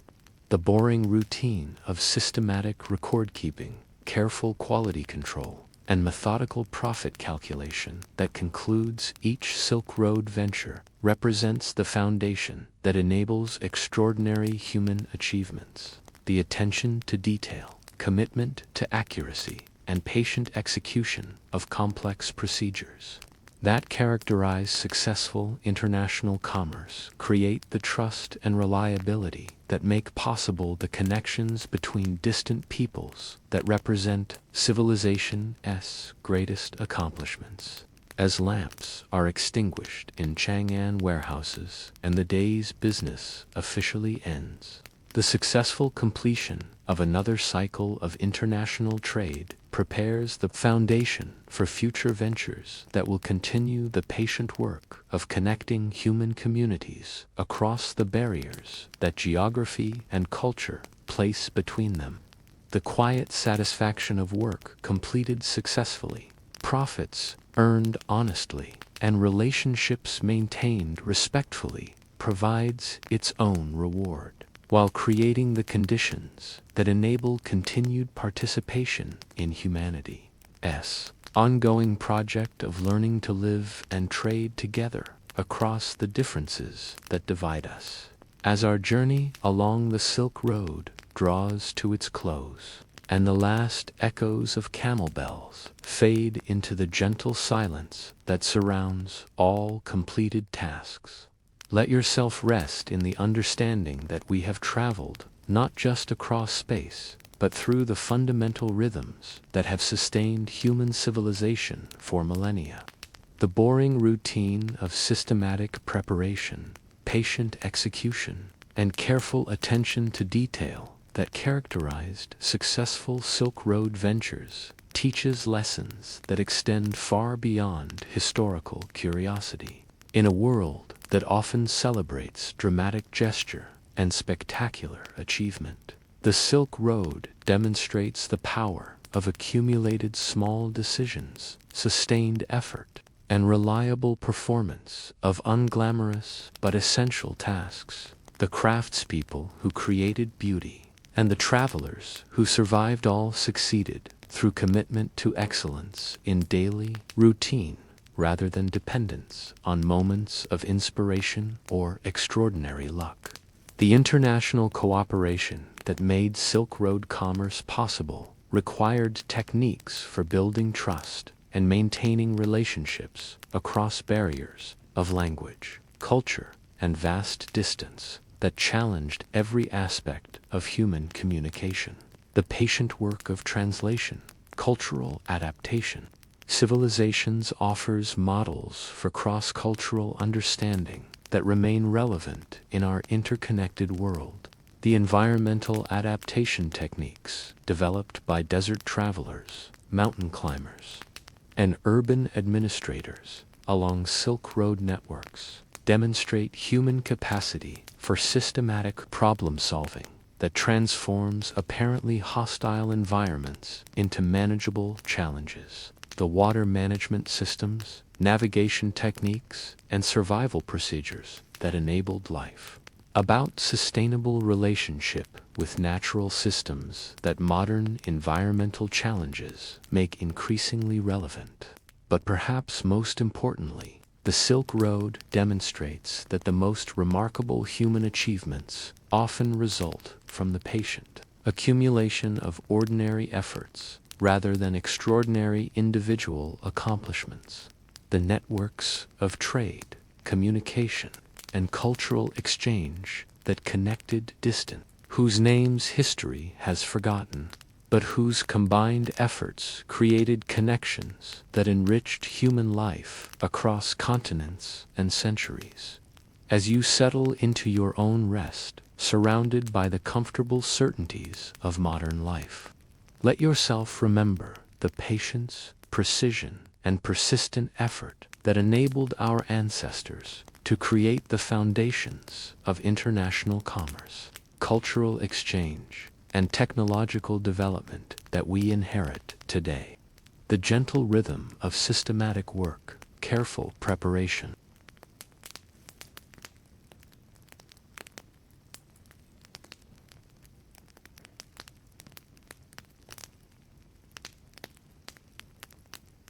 and relationship building represents the foundation that makes possible all the exciting developments that capture historical attention. Behind every dramatic discovery, spectacular architectural achievement, and revolutionary cultural development lie countless hours of patient work by people whose commitment to excellence in routine tasks created the conditions that enable extraordinary accomplishment. Sleep well, knowing that your own daily routines, careful preparations, and systematic approaches to life's challenges connect you to the same fundamental patterns that enabled human civilization to flourish across the vast networks that linked ancient worlds, and the commercial relationships that sustained Silk Road networks for over 1,000 years.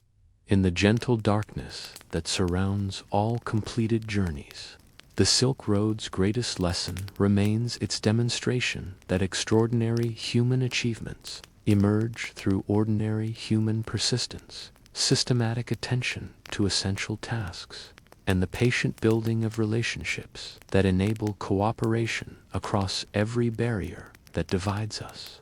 The routes may have shifted and the technologies changed. Reliability, cultural sensitivity, and commitment to mutual benefit remain as relevant today as they were for the merchants, officials, and travelers whose daily routines we have shared across the centuries that separate their world from ours.